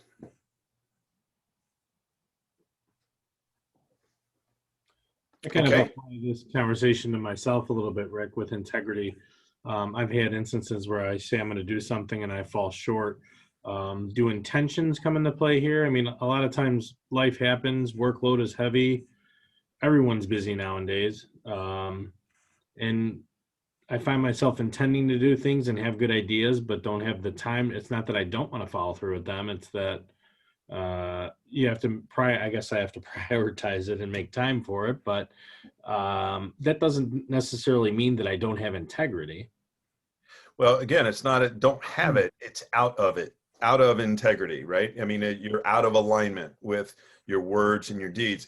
The only way to, I mean, the quick way to bring it back is to say, and you mentioned it the right way. By the way, a great question, but it's really around priorities, right? As the situation changes, so do the priorities. They have to, right? I mean, you're right. Everybody's busy, but are we busy trying to accomplish everything that is on our list? Because if you are, I can rest assured and guarantee you that you will never accomplish that. That's how I start off all my time management presentations. You will never, ever, ever, ever, ever have enough time to do everything you want to do. So get good at prioritizing what needs to be done. And when you prioritize your needs effectively, then you are back and you act on that, then now you're back, your integrity is now intact, in the sense that just because you've changed your priorities and you act on those changes, now you're back in alignment, right? But if intentions, if you don't get the action behind the intention, then no, it's doesn't work. I often feel like something has to suffer. I feel like I'm juggling balls a lot. So I feel like if you start focusing on one particular ball, something has to go away, or something goes undone. And that's where I struggle. There's almost not enough hours in a day sometimes. No, there isn't. Mm-hmm. Just accept that. And the magic I'll give you the secret sauce right now on how to manage that. It's learn how to say no. Mm-hmm. Pure and simple. It's learn how to say no. And I know I can just tell by the faces on the screen that you're saying, Rick, I don't know about that. But trust me, it's that ability to say no to the things that can't be done anyway, because you're right. Unless you figure out how to get a 25th and 26th hour in your day. But it's a great point that you're making, Tim, in the sense that be comfortable with your beliefs, your words, and your actions all telling the same story. And even if that story changes because of changing priorities, stay in alignment. Mm-hmm. Okay. So we've got, I got 10:58. Is 5 minutes enough time? Grab a cup of coffee or grab whatever is going to get you through another hour, and we'll come back at 3 minutes after. All right, we'll see you then.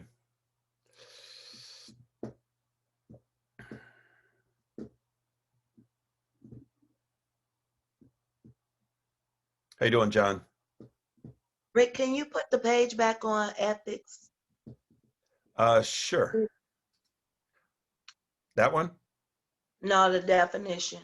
Oh, the definition. You also, okay. I presume you need to fill in the blanks. Yes, thank you. All right. I'm getting there. Oh, I didn't even realize it was that. That's all right. That's all right. That's the one you're looking for? Yes, thank you. All righty.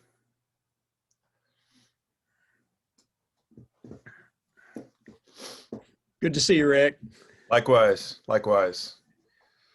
Some great discussion. I just, as you caught up, that I just gave him a kind of a tickling of integrity, because I don't want to steal any thunder. Oh, it's big. We could go on for weeks about it, so we're good. I know why I'm here today. Just hear that line again. Just learn to say no. I could. There's my value right there. Yeah, well, I mean, I think that's the point that people struggle with. If you look at the definition of integrity, there's three moving parts. Your beliefs, actions, and words. Your beliefs kind of are what they are, but your words and actions, as they change, you just got to keep them in alignment. I mean, that's the way I view it anyway. I mean, that's how I keep myself, course corrected on integrity anyway. Is I make sure that the words and actions, because those I can control consciously, and where my beliefs are kind of in that subconscious who I am. Yep. Yeah, and we'll go a little bit behind the curtain on that as well. So what fuels that? What drives that? Because that's all correct. Mm-hmm. Yeah, there's the second book's got me really, this truth versus reality thing, man. You know how to get the steam going. Imagine trying to write it. Yeah. Imagine what a dogfight I had with myself. Yeah, exactly. Oh, that's good. Once you're done with your slides, can I just test mine to make sure those are going to? Oh, sure. Let me. And I'll just get them set on full screen. Let me get myself back to where I. There you go. Where I need to come back in after you're done. Okay. And okay. All right, it'll take me just 1 second. Make sure I go to the right spot.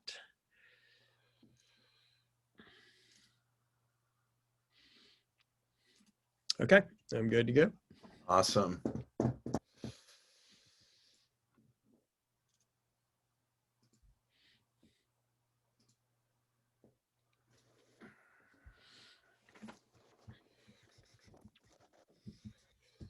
As you saw from the slides, you have been quoted a few times already. So, all right, now I gotta live up to that, or live down to it. Yeah, I don't think that'll be a challenge. I don't know. I'm going to refer back to your integrity slide, not those, but I'm going to tie back into that one that just had integrity on the top of it, because great comments to say, okay, how do we move beyond that? So. Yeah.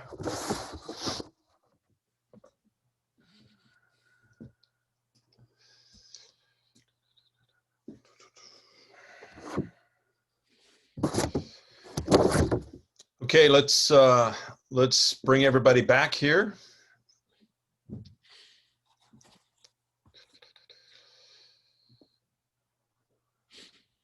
Give everybody a chance to pop back on screen.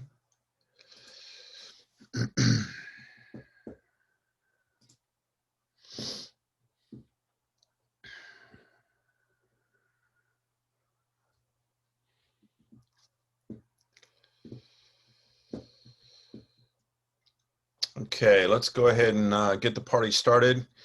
So you've, through the course of the morning, you've heard me mention John Bloomberg as a couple of quotes that I use quite often.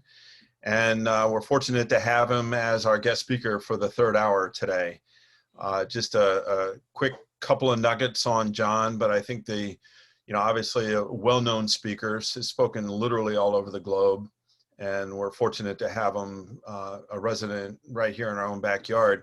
He's written a couple of books, and the first one I've read, the second one I am currently reading, and I can tell you that what I really love about John is the ability to, over a cup of coffee, is just have some of the most insightful conversations you can have. And I've been fortunate to have been able to do that on multiple occasions. And so without further ado, I will introduce John Bloomberg, who has, as you can see from the titles of his book, knows a thing or two about integrity. And so once again, we want to make this as interactive as possible. And as John goes through, his insights he's going to share with us, feel free to capture any questions that you may have so that we can continue to make this as interactive as possible. So with that, John, I will go ahead and stop sharing, and the dais is yours. All right. Thank you, Rick. And I appreciate the opportunity to be here with all of you this morning as you complete out this focus on values and ethics and integrity. And Rick asked if I would join this morning in this last hour just to dig a little bit deeper, specifically on this idea of integrity, which you'll see eventually will roll into core values as well. And I want to, as we get started, to go back to where Rick was talking about integrity this morning, because I think there's a couple of points that he's made that's going to tie very directly in where I want to take this to dig a bit deeper into the topic of integrity. And the first one was the point that he made that integrity exists when in a person's belief, words, and actions, they all tell the same story. And what I want you to remember there is the same story. That's the part that I really want you to hold on to there for a minute. And then the other part is this, that people act with integrity to the extent that they act according to their values, beliefs, and principles they claim to hold over personal gain. And so I want you to hold on to that as well, over personal gain, because both of those elements are going to be critical to some of the things that I want to share with you this morning. And I am going to try to leave some time at the end if you have some questions. And Rick, if you'll just either watch the chat box or watch any hands going up, and just feel free to jump in if there is something that's coming up immediately about what I'm talking about. But I want to start with 4 premises that I think may shift or at least allow you to open the door to discover integrity, maybe in ways that you haven't necessarily thought about it before, either the rediscovery or the reimagination of integrity. Because one of the premises that I hold is that we have in many ways dumbed down integrity. We've tried to lock it in a box. We've tried to make it where we can simplify it so we can understand it. And I'm going to suggest that integrity is much richer, much deeper, far more challenging, and yes, far more adventurous than we've ever truly given it credit for. So I want to start with 4 anchor claims that I at least just want you to think about. And the first one is this, is that when you think about the most common response that you would get as a word or as a phrase, if you ask somebody to specifically define integrity, you might think in your mind what that word or what that phrase might be before you saw Rick's presentation this morning. And what I would say is what I probably 90% of the time as a word get back as the definition is the word honesty.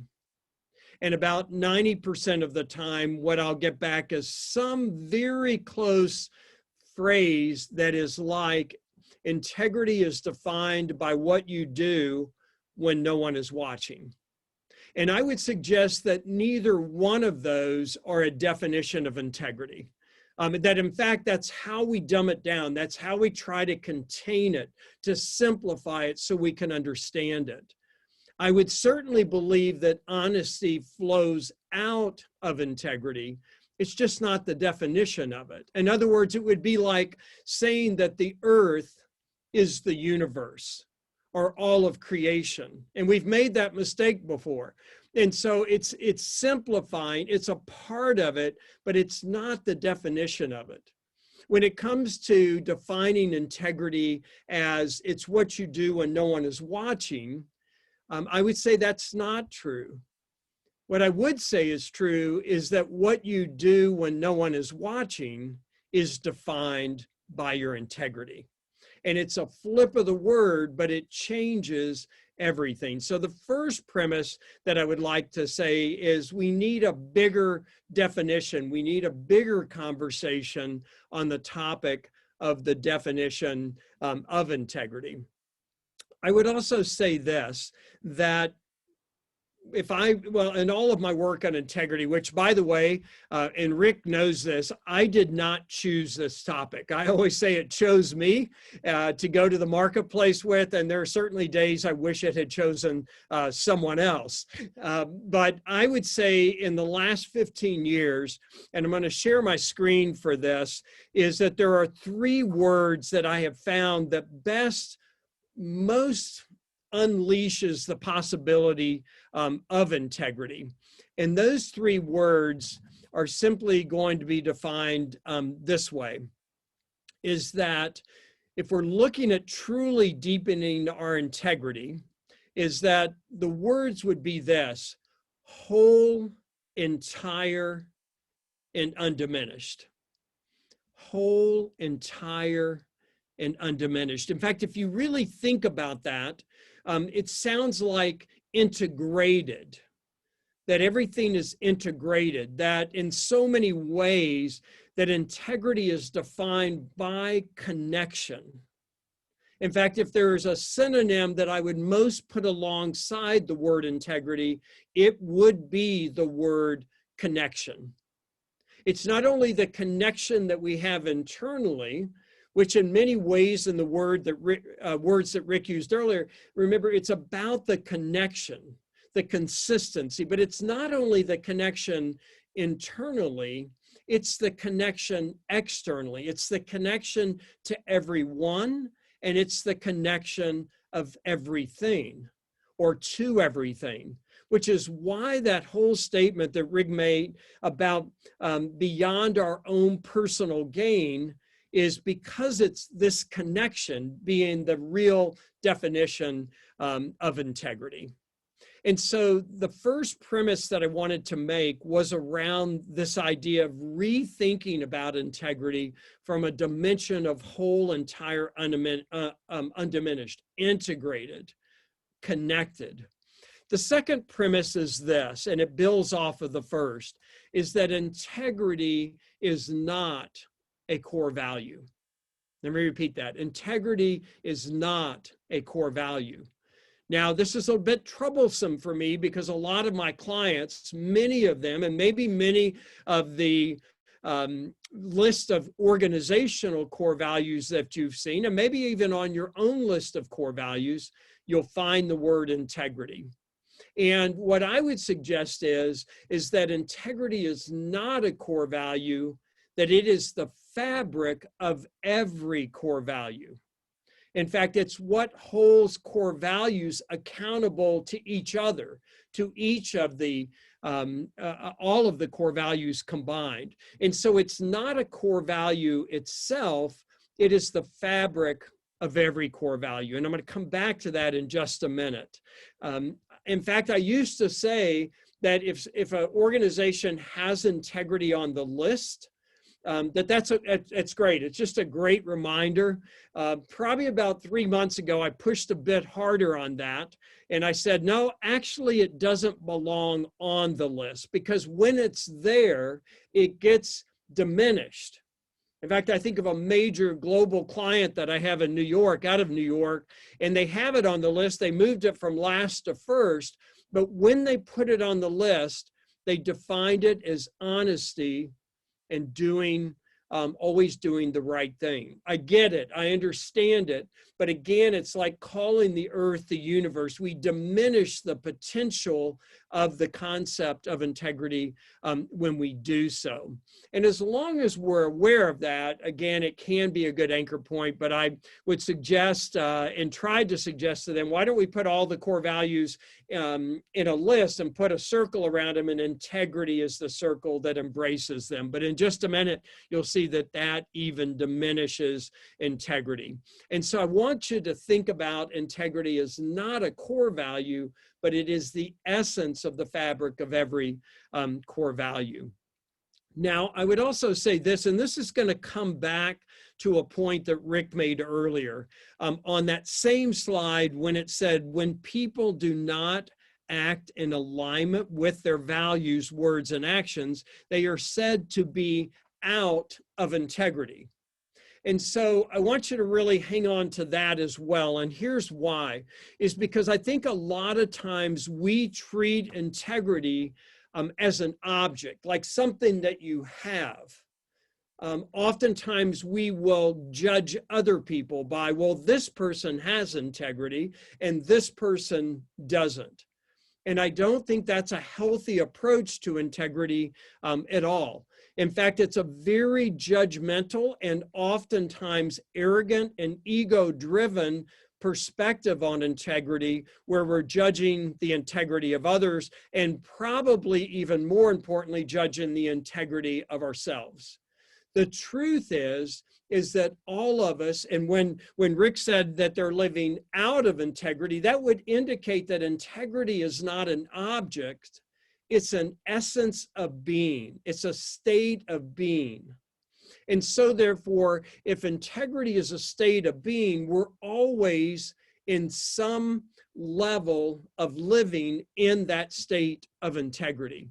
And the truth is, all of us at any given moment, at any given situation, in any given relationship, in any given choice, we're in some degree of integrity. It's not a matter of whether we have integrity or we don't, which is why it can be so challenging when we make it a black and white. You can be a person of integrity. In other words, I have an awareness of this and I live to the awareness of trying to live in this state of integrity, but you're not a person of integrity or not integrity. And I think it's helpful for us to look at it that way. And also, as we look out at others who are struggling in the same way to be in this state of integrity, it certainly gives us a lot more grace for them, and it gives us a lot more grace for ourselves. And I'm going to come back to that in just a minute. In fact, maybe think about it this way, because I would say that, again, if integrity is about the integration, the connection, the whole entire undiminished within ourselves and out there, what that would say is that integrity is defined, yes, with the individual, but it's also defined collectively. It is a both and proposition. And so what I would say this morning is that integrity is not an individual thing. It is a collective thing, but it always starts at the individual level. In fact, maybe we could think about it this way. Maybe if we thought about the integrity of a bridge. And if you think about the integrity of a bridge, the integrity of that bridge that we drive across and we trust, the integrity is defined by every bolt, every beam, every pillar, every cable, depending on what kind of bridge it is. The integrity is literally defined by those individual components that make up the bridge. The same way that an integrity of an organization is defined by every single employee in the organization. And at the same time, the integrity of that bridge is defined by the connection of all of the parts of the bridge. In other words, you can have the best integrity, the richest, most strong integrity of every single part, but if it's not collectively having integrity, then it doesn't have a very good end result when we drive across it. So that might be a good way to think about the individual nature and the collective nature of integrity. Now, when the pandemic started last March, I decided, maybe as many of you did, what is something I can do to be helpful?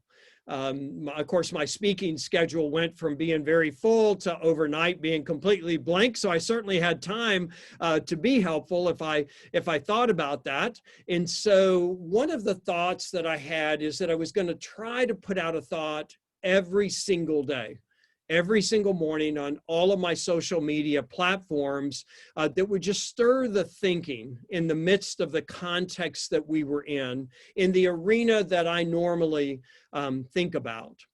And in doing so, that hopefully it would be helpful as people try to process everything that we're going through.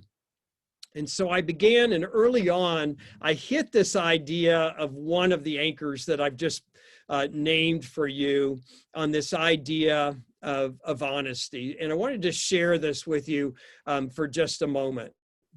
And it simply said this, that integrity is about the whole, the connectedness of all. Get this, yet we resist it. Instead, we cling to convenient definitions of integrity, like honesty.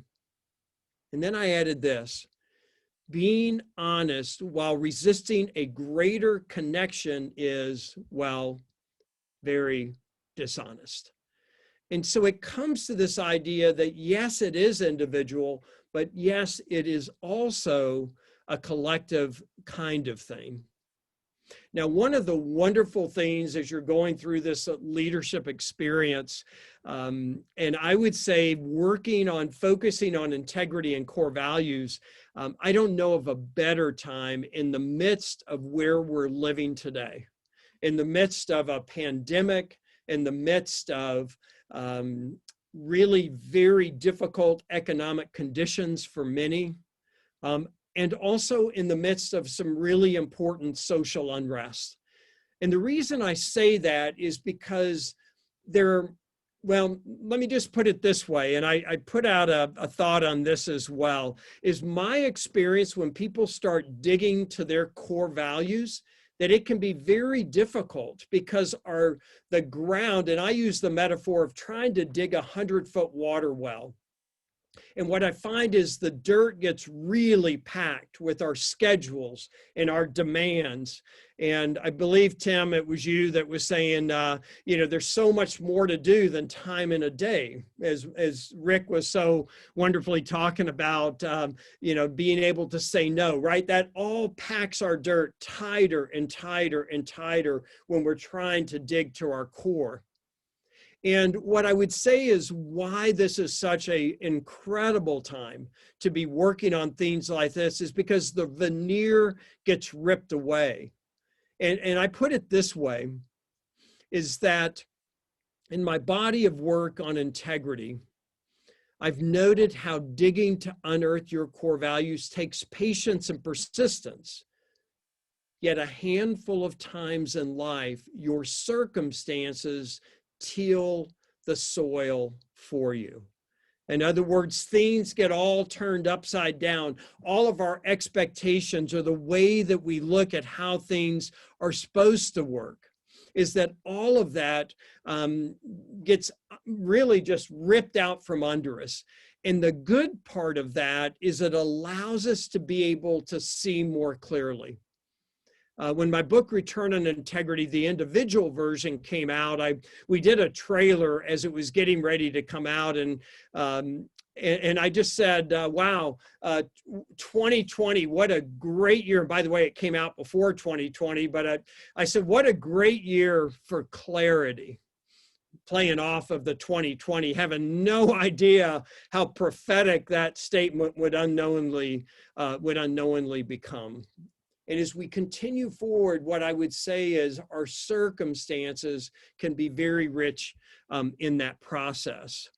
So I want to share with you in the time we've got left. So what do I do about that? How do I practically and actionably come to be able to approach that? How does this integrity happen? It's okay to have it as a conceptual idea, but how does it happen to be a very practical idea? And so let me break that down just a little bit.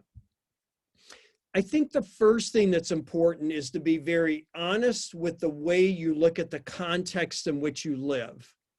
I in the books, whether it was the leader version or the individual version, tried to be very realistic about this. In the version written for the leader at the top, frankly, I didn't want them to start reading this and think, you have no idea about the world that I live in. I wanted them to be painfully clear. I knew exactly the world that they lived in, and that we have to be honest about it and all of the demands. And what I called it is the dilemma. And all of us could sit and brainstorm what is going on out here that makes it very hard to live practically in this state of integrity, and to even be able to dig to our core values. And I would encourage you to think about that. What are the things that go on day to day in relationships and metrics and measurements and demands and goals and aspirations and passion and all of the things? And by the way, many of those are really good things, but have unintended consequences. And so one of the things that I would challenge you to do is think about, what are all of those practicalities? And I would encourage you to be as hard and as honest and truthful as you can possibly see it, because they're important to see. But I've also realized that the dilemma is, it is a problem, but it's not just a problem. In so many ways, it is a gift. And what I mean by that is that our integrity couldn't be honed and couldn't be deepened if we didn't have all the pressures that we live within. In other words, they are the things that give us reason to be able to get to know integrity in the midst of real life. And so I would say the more that you can see it, it's not to run from it, but it's to run into it with what we're going to talk about in just a minute. There's also a personal dilemma that goes on. And there are two things I want to quickly point out on those. The first is this, is that it's what I would put in the category of an assumption. In other words, it's an assumption that I actually know the values at my core, and that I actually know what a core value is to begin with. And I'm going to try to distinguish that in just a minute. That's a big assumption that we make, and it can be very dangerous when we make that assumption. I made assumptions when I started working on this 15 years ago that people in the world that I lived in and worked in, 95% of them would know their values. And what I found is that it couldn't have been more wrong. Actually, the percentage was correct. The problem was it was just the opposite, that only about 5% really knew what their core was. Now, another dilemma is, I'm going to put this in the category of just subtleties. So we have assumptions, but we also have subtleties. And when I talk about the subtleties, it goes to the quote that Rick shared earlier. And it's simply this, that we don't go running away from our values, we go drifting away. And one day we wake up in a place that we never meant to be, drifting in a direction we never would have chosen. It's not like going over a cliff. It's a really very subtle movement. And all of a sudden we think, how did I get here? When we see people that have had a big fall, it could be an executive. It could be the president of a college. It could be the head coach of a football team. It could be the pastor of a church. And you think, how did that happen? Well, I will guarantee you it didn't happen overnight. It happened over time. And here's the deal. Rather than spending time on looking at what happened to them, what I always suggest is, what are the lessons we can learn? Rather than judging, use it as a teachable moment. In other words, where am I drifting? And the truth is, every single one of us gathered this morning have drifted. And what's more importantly to honestly mention is every single one of us will drift again. I was speaking down at the University of Alabama. This is probably 5, 6, 7 years ago, but I was talking about the assumptions and the drift, and a woman came up to me at the end of the presentation and she said, John, she said, what dawns on me is, how would you know that you had ever left if you didn't know where you started in the first place? Which was gold. Because if 95% of people don't really know what their core is, think how much more vulnerable we are to the drift that is inevitable. And so I want to take this idea and say, so how do we know? And again, I really want to be practical with this. Now, we're not going to do this morning, but I just want to share with you this and something that you can take and expand on as you continue to go through this leadership process. And I worked really hard to come up with a very sophisticated tool to determine if someone knew their core values or they didn't. I put a lot of time and a lot of investment and a lot of strategy in trying to figure out what would be the best tool to determine if you actually knew your core values or not. And what it was this, a blank sheet of paper. In other words, somebody said, well, I know what my core values are. I said, that's awesome. All right, let's get out a blank sheet of paper and let's list what they are. And so this becomes a real challenge. And I would suggest that you want to play with this a bit because it is a process that you go through. And this process, again, is much like digging a water well that's 100 feet deep. It's not about looking at a page of 30 words and picking your favorite 5 or taking a deck of cards and sorting them till you pick your top 3. Those things are wonderful, by the way. And by the way, if I'm on college campuses, they really do want the list of 30 words so they can circle their favorite 5. But that's also true with top executives as well, is if I could see it, I can narrow it down and name it. And I would suggest that those are good data points.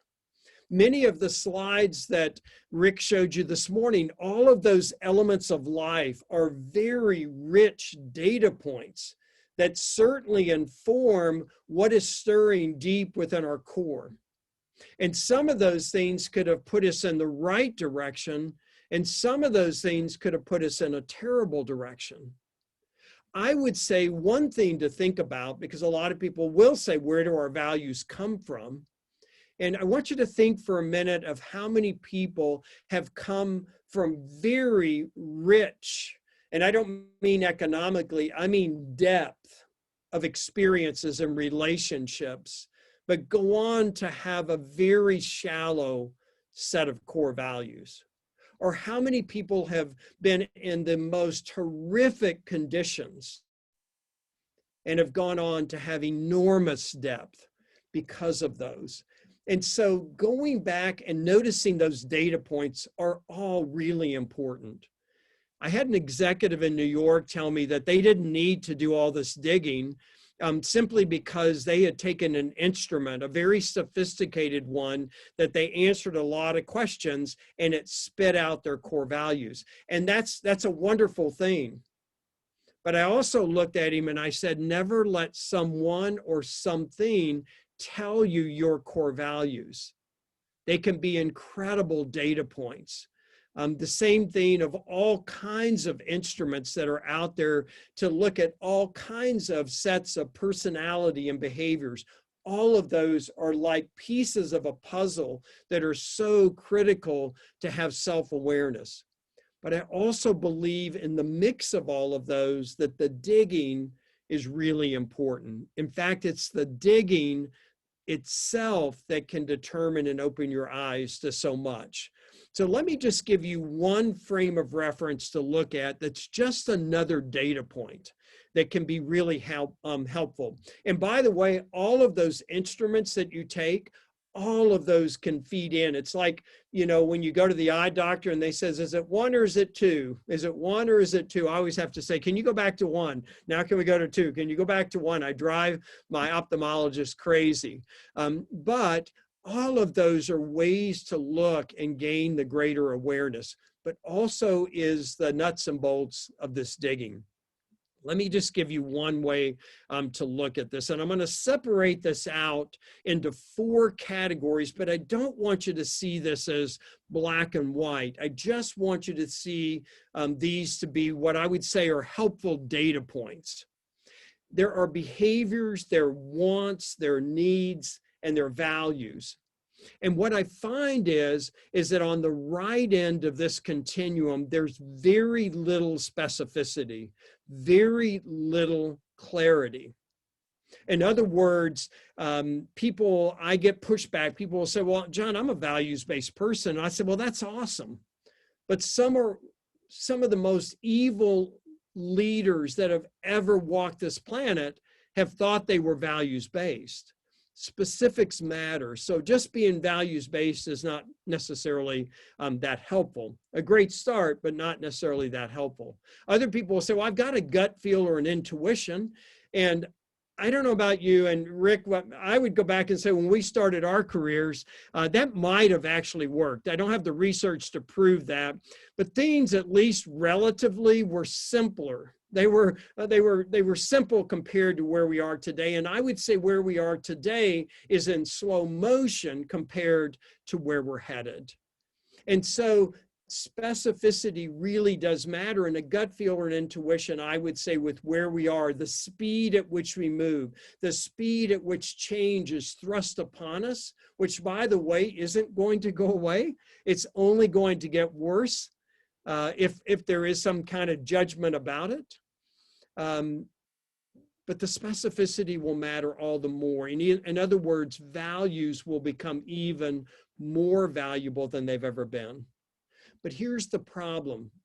On the other end of the continuum, when it comes to behaviors, there's lots of specificity.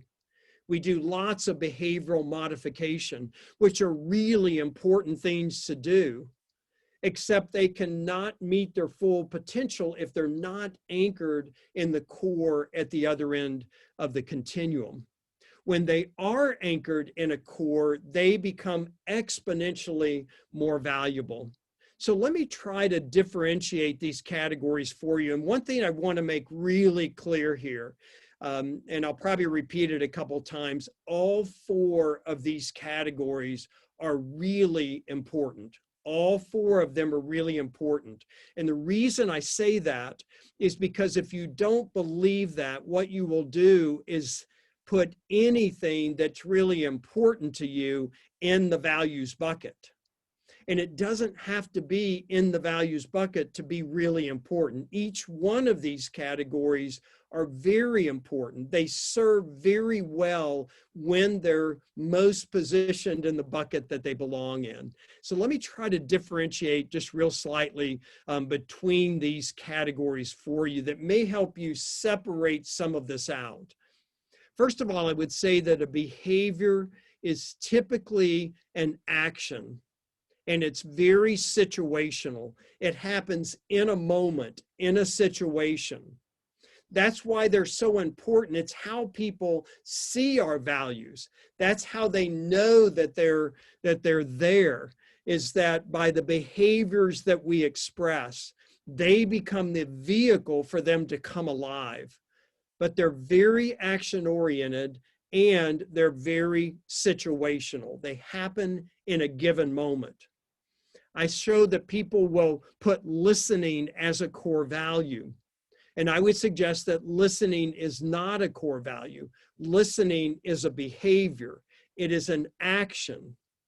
When it is fueled by a core value, it becomes a significantly more valuable behavior than when it's not. But listening is, I would say, a behavior. A want is wonderful. It's our desires. It is what fills us when the going gets tough. It's what motivates us. It's what thrusts us against all of the resistance. It's what fuels us on the days where we feel like it's not possible. And so therefore our wants are our desires, and they can be very rich, but they can also be very misguided when they're not grounded in a set of core values. The needs are the most tricky because they're the ones that love to parade around as a core value. Our needs are so foundational, and our needs can get us in a lot of trouble when they're not fueled by a set of core values. By the way, this is where our opinions and our beliefs reside. I'm sure we haven't seen any of that in our nation in the last 3 or 4 years, of where people have very strong black and white ideas and they hold on to their opinions and their beliefs and their needs and their fears with incredible intensity. And when they're not grounded in a set of core values, they can become very, very troublesome. They can repel people. And so needs are really powerful, and they can be powerful for good, or they can be very powerful for very misguided situations. They can become the most driving force of our drift, particularly when they're not grounded. So what is a core value?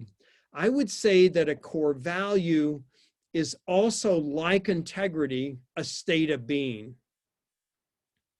It is its trajectory. Remember, behaviors are situational. Core values are trajectory. They set a trend. They inform everything else along the continuum. And therefore, if we're living out of this place, it sets the truth is it sets the fabric of the entire continuum. And I'll show you what I mean by that in just a minute. But the core becomes the richness that fuels all of the other categories. Here's the problem, is that when we have no specificity on the right end of the continuum and enormous specificity on the left end of behaviors and metrics and expectations and all of the effort that we put into that is not grounded on the right end, the continuum moves from the left to the right. Our behaviors begin to define our wants and begin to define our needs, and our values get defined for us. Now, one thing you haven't heard me say today is that people don't have core values. What I said is they don't know what they are. And so if you have the continuum moving like it is on the screen, those values get defined through the intensity of behaviors, wants, and needs that are not grounded in a set of core values. But what if it looked the other way? What if we did all of a sudden begin to know what our values are, and that those truly defined and informed our needs, and those informed our wants, and those shaped our behaviors every single day? We have a completely different element at play here. Now, let me go back to something I said earlier. I said that integrity is not a core value, that it's the fabric of every value. Now, let me paradoxically flip that and say where integrity is the fabric of every core value, core values are the threads to the fabric. Let me repeat that. If core value, or if integrity is the fabric of every core value, our specific core values are the threads to the fabric, which shows you how important each individual value is that we come to actually know. Now, I don't know a lot about fabrics, but I do know enough that the thread that the fabric is made of, the quality of the thread, defines the value of the fabric. You might think of when you've gone to buy sheets before for your bed. I just know that the thread count has a lot to do with the price, right? The quality of those threads and the density of their connection creates a different quality of fabric. And so the more that we see it that way, the more we understand truly how important the values are to the fabric of the whole continuum. Let me frame it this way, is if we think for a second about another way to look at behaviors and wants and needs and values, I would frame it this way, is that behaviors are a way of doing. And that's really, really important. It is the way that people know the values that we hold. The wants and needs are about a way of having. And by the way, that word have can get us in a lot of trouble. If it's about what I want to have and it's what I need to have, that can certainly go directly in a contradictory way when that becomes the force, back to what Rick said earlier, where what we do is, I'll just read it, people act with integrity to the extent that they act according to their values, beliefs, principles they claim to hold over personal gain. It's that have in the middle that gets that personal gain really mixed up. Behavior's a way of doing, wants and needs a way of having, and core values are a way of being. Now let me say this, and this will probably be the most important thing that I'll say, and it may take a little time to process it. It's pretty simple, but it is the most defining nature of values versus the other three categories that I can give you that helps you differentiate between them. And it's simply this: core values never divide. Core values never divide. Think about that for a second. If integrity is about being whole, entire, undiminished, integrated, it is the connection internally, the connection externally, and integrity is the fabric of every core value, it would be impossible for the core value to be divisive. And so when we're looking at our values, it's looking at them through the lens of that they never divide. Needs, wants, and behaviors can be divisive. Opinions and beliefs can be divisive, but they become certainly less divisive, exponentially so, when they're fueled by a value that never divides. And I don't mean that that means all those other categories become very wishy-washy. It doesn't change what you see, it changes drastically where you see it from. And so therefore we show up to our needs, wants, and behaviors with a completely different set of lens if we're operating from a set of values that never actually divide. So let me make just a couple of other comments real quick, and then I'll open it up, Rick, for questions or clarifications that you might want to make. When I went back, and let me just see if I can jump back to this real quickly. You'll notice when I talked about the blank sheet of paper, the question on top of the page should be this: what are my core values?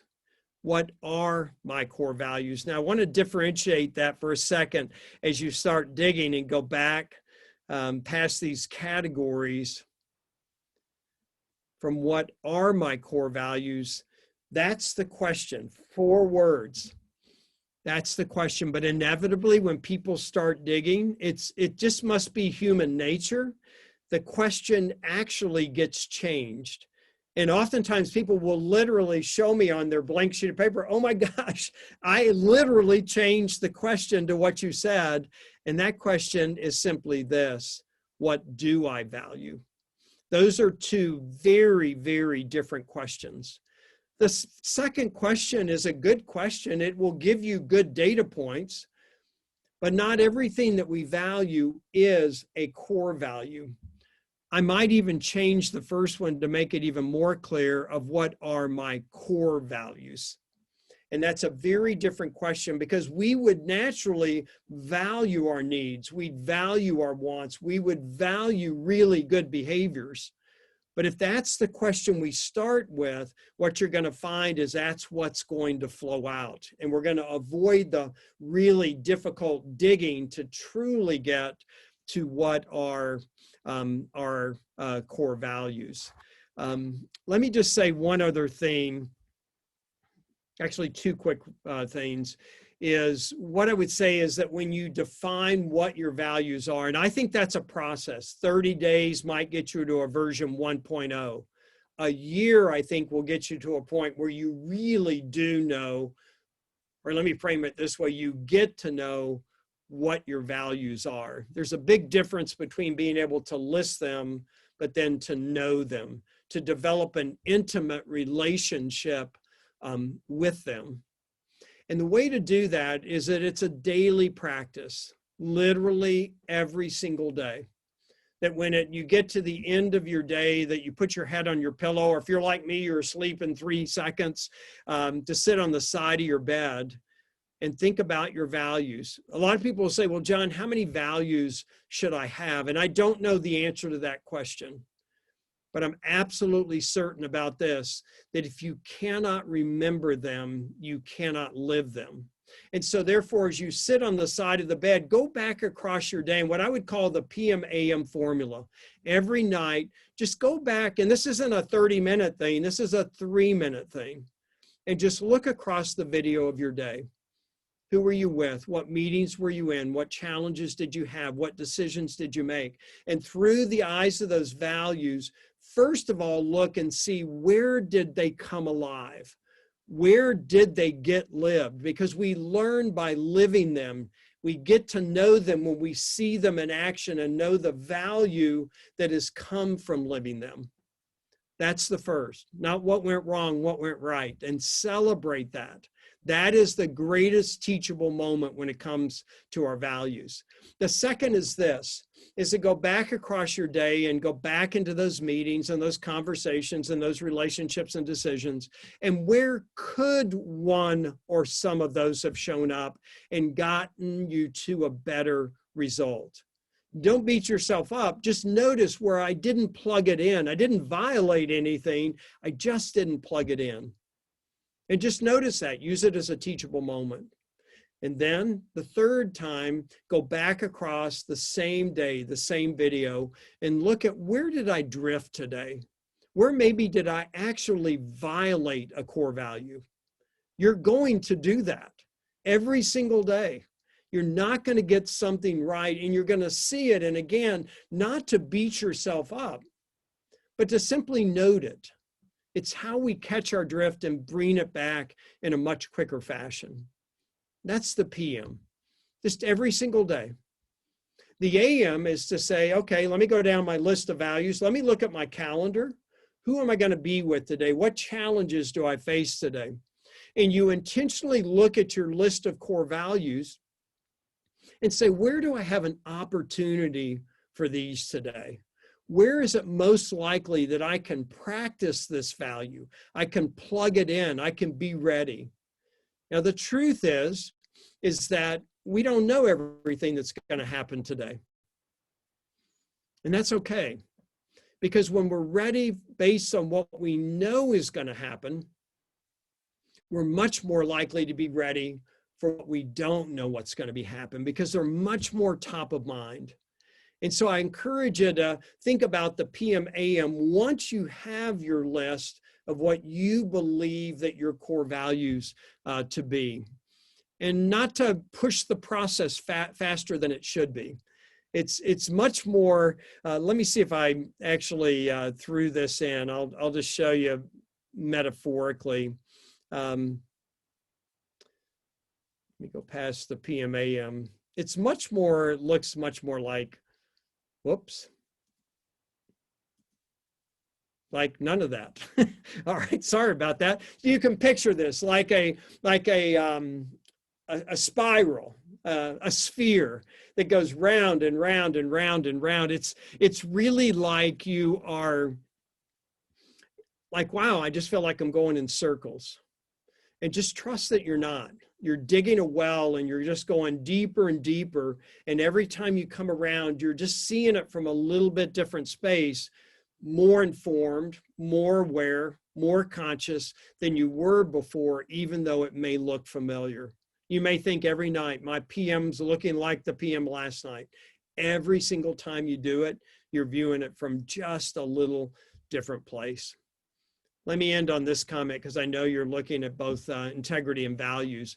I would say and ethics, that ethics is so important in our world. But I will say this, and I'll push my friends that live in that world of ethics and compliance, love when I push on them on this. And I simply say that ethics, the need for ethics, is the high price we pay for not having valued integrity to begin with.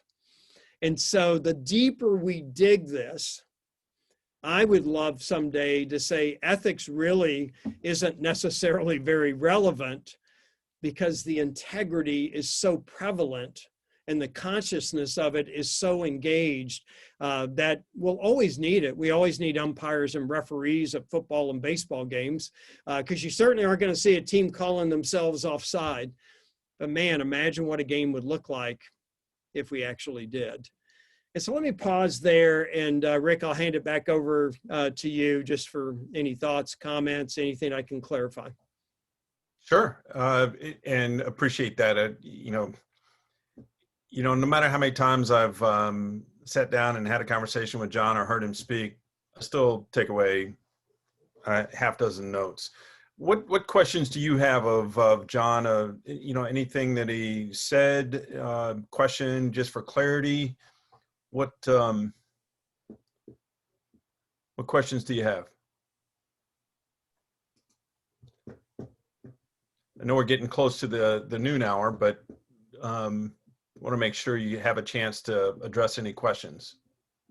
Rick, I was just going to make a comment to John. Thanks for your presentation, but the tilling of the soil kind of hit home with me. About 2 years ago, started going through a separation, and that tilling of the soil happened. I mean, it kind of refocused what my priorities were and what was important, and it wasn't a choice I made. It just kind of naturally happened. So that kind of hit home. So thanks for that. Excellent. And thanks for sharing that, Tim. And you would, through that experience, very much see how it gives you a new opportunity. And if you would see in a certain way how the nature of that context, and they show up in a lot of different ways, it draws us deeper into being focused and giving it a priority that can be a real gift, even though we find ourselves in the midst of a dilemma. That's a perfect example. Yeah, it definitely did. And it naturally happens. It wasn't a choice I made. It just kind of, they kind of just rise to the top, and you're refocused without having to do it yourself. And you realize it when you're doing it, especially now with work. And I feel like my day split up in thirds between work, my time, and sleep. And that work, man, starts to spread out and take time from the other two. So I was able to I had to refocus. I didn't have a choice. Yeah. Excellent.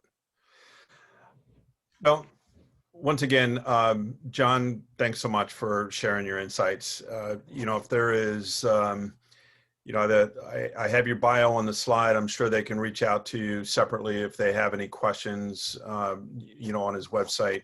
But always great. You heard him mention some things that I said earlier, but my thought is if you want to hear it straight from the expert, bring in the expert. So thanks again, John. All right. Thank you so much, Rick. And best to all of you. Hope I'll see you around Naperville sometime. All right. Take care, everyone. Yeah. Awesome. Thanks, John. All right. So we have, just to get into the field work here, just to wrap things up a little bit. We talked about values as those broad preferences. Then we got into the conversation on ethics of, how we ought to act as a society. And then, of course, John just regaled us with, a deep dive into this idea of integrity as not necessarily a value in and by itself, but as a state of being. So with that in mind, here's the field work for the next 30 days, or literally for the next 2 weeks, but between now and the next time we get together. Looking at those 5 core values that you identified earlier on this morning. So what I'm going to ask you to do is, after you review those core values, look at where they came from. Let's connect that conversation we had around being a product of our past, and then connect that to the values that you identified. And then how do I know that that value is core to who I am? Not necessarily what I do, but who I am. And just to, interestingly enough, John said it probably takes you a year to get to 2.0, but we're going to, think of this as the beginning of that journey, not necessarily the beginning, the middle, and the end. But this idea of self-discovery starts right here with this field work on really understanding who you are. So with that, take one final look at great. It looks like John's presentation was well received, and appreciate those comments. Any final thoughts or questions? Our next session is obviously March 2nd on attitudes and behaviors, and we'll literally do a deep dive into that continuum that John talked about between, what happens between core values and behaviors. So with that, final thoughts or questions? If not, thank you all so much for joining today, and thank you, Rick, of course, and thank you, John. This was amazing. All right. We'll see everybody next month. All right. Thanks so much, Lindsay. All right. Bye. Take care.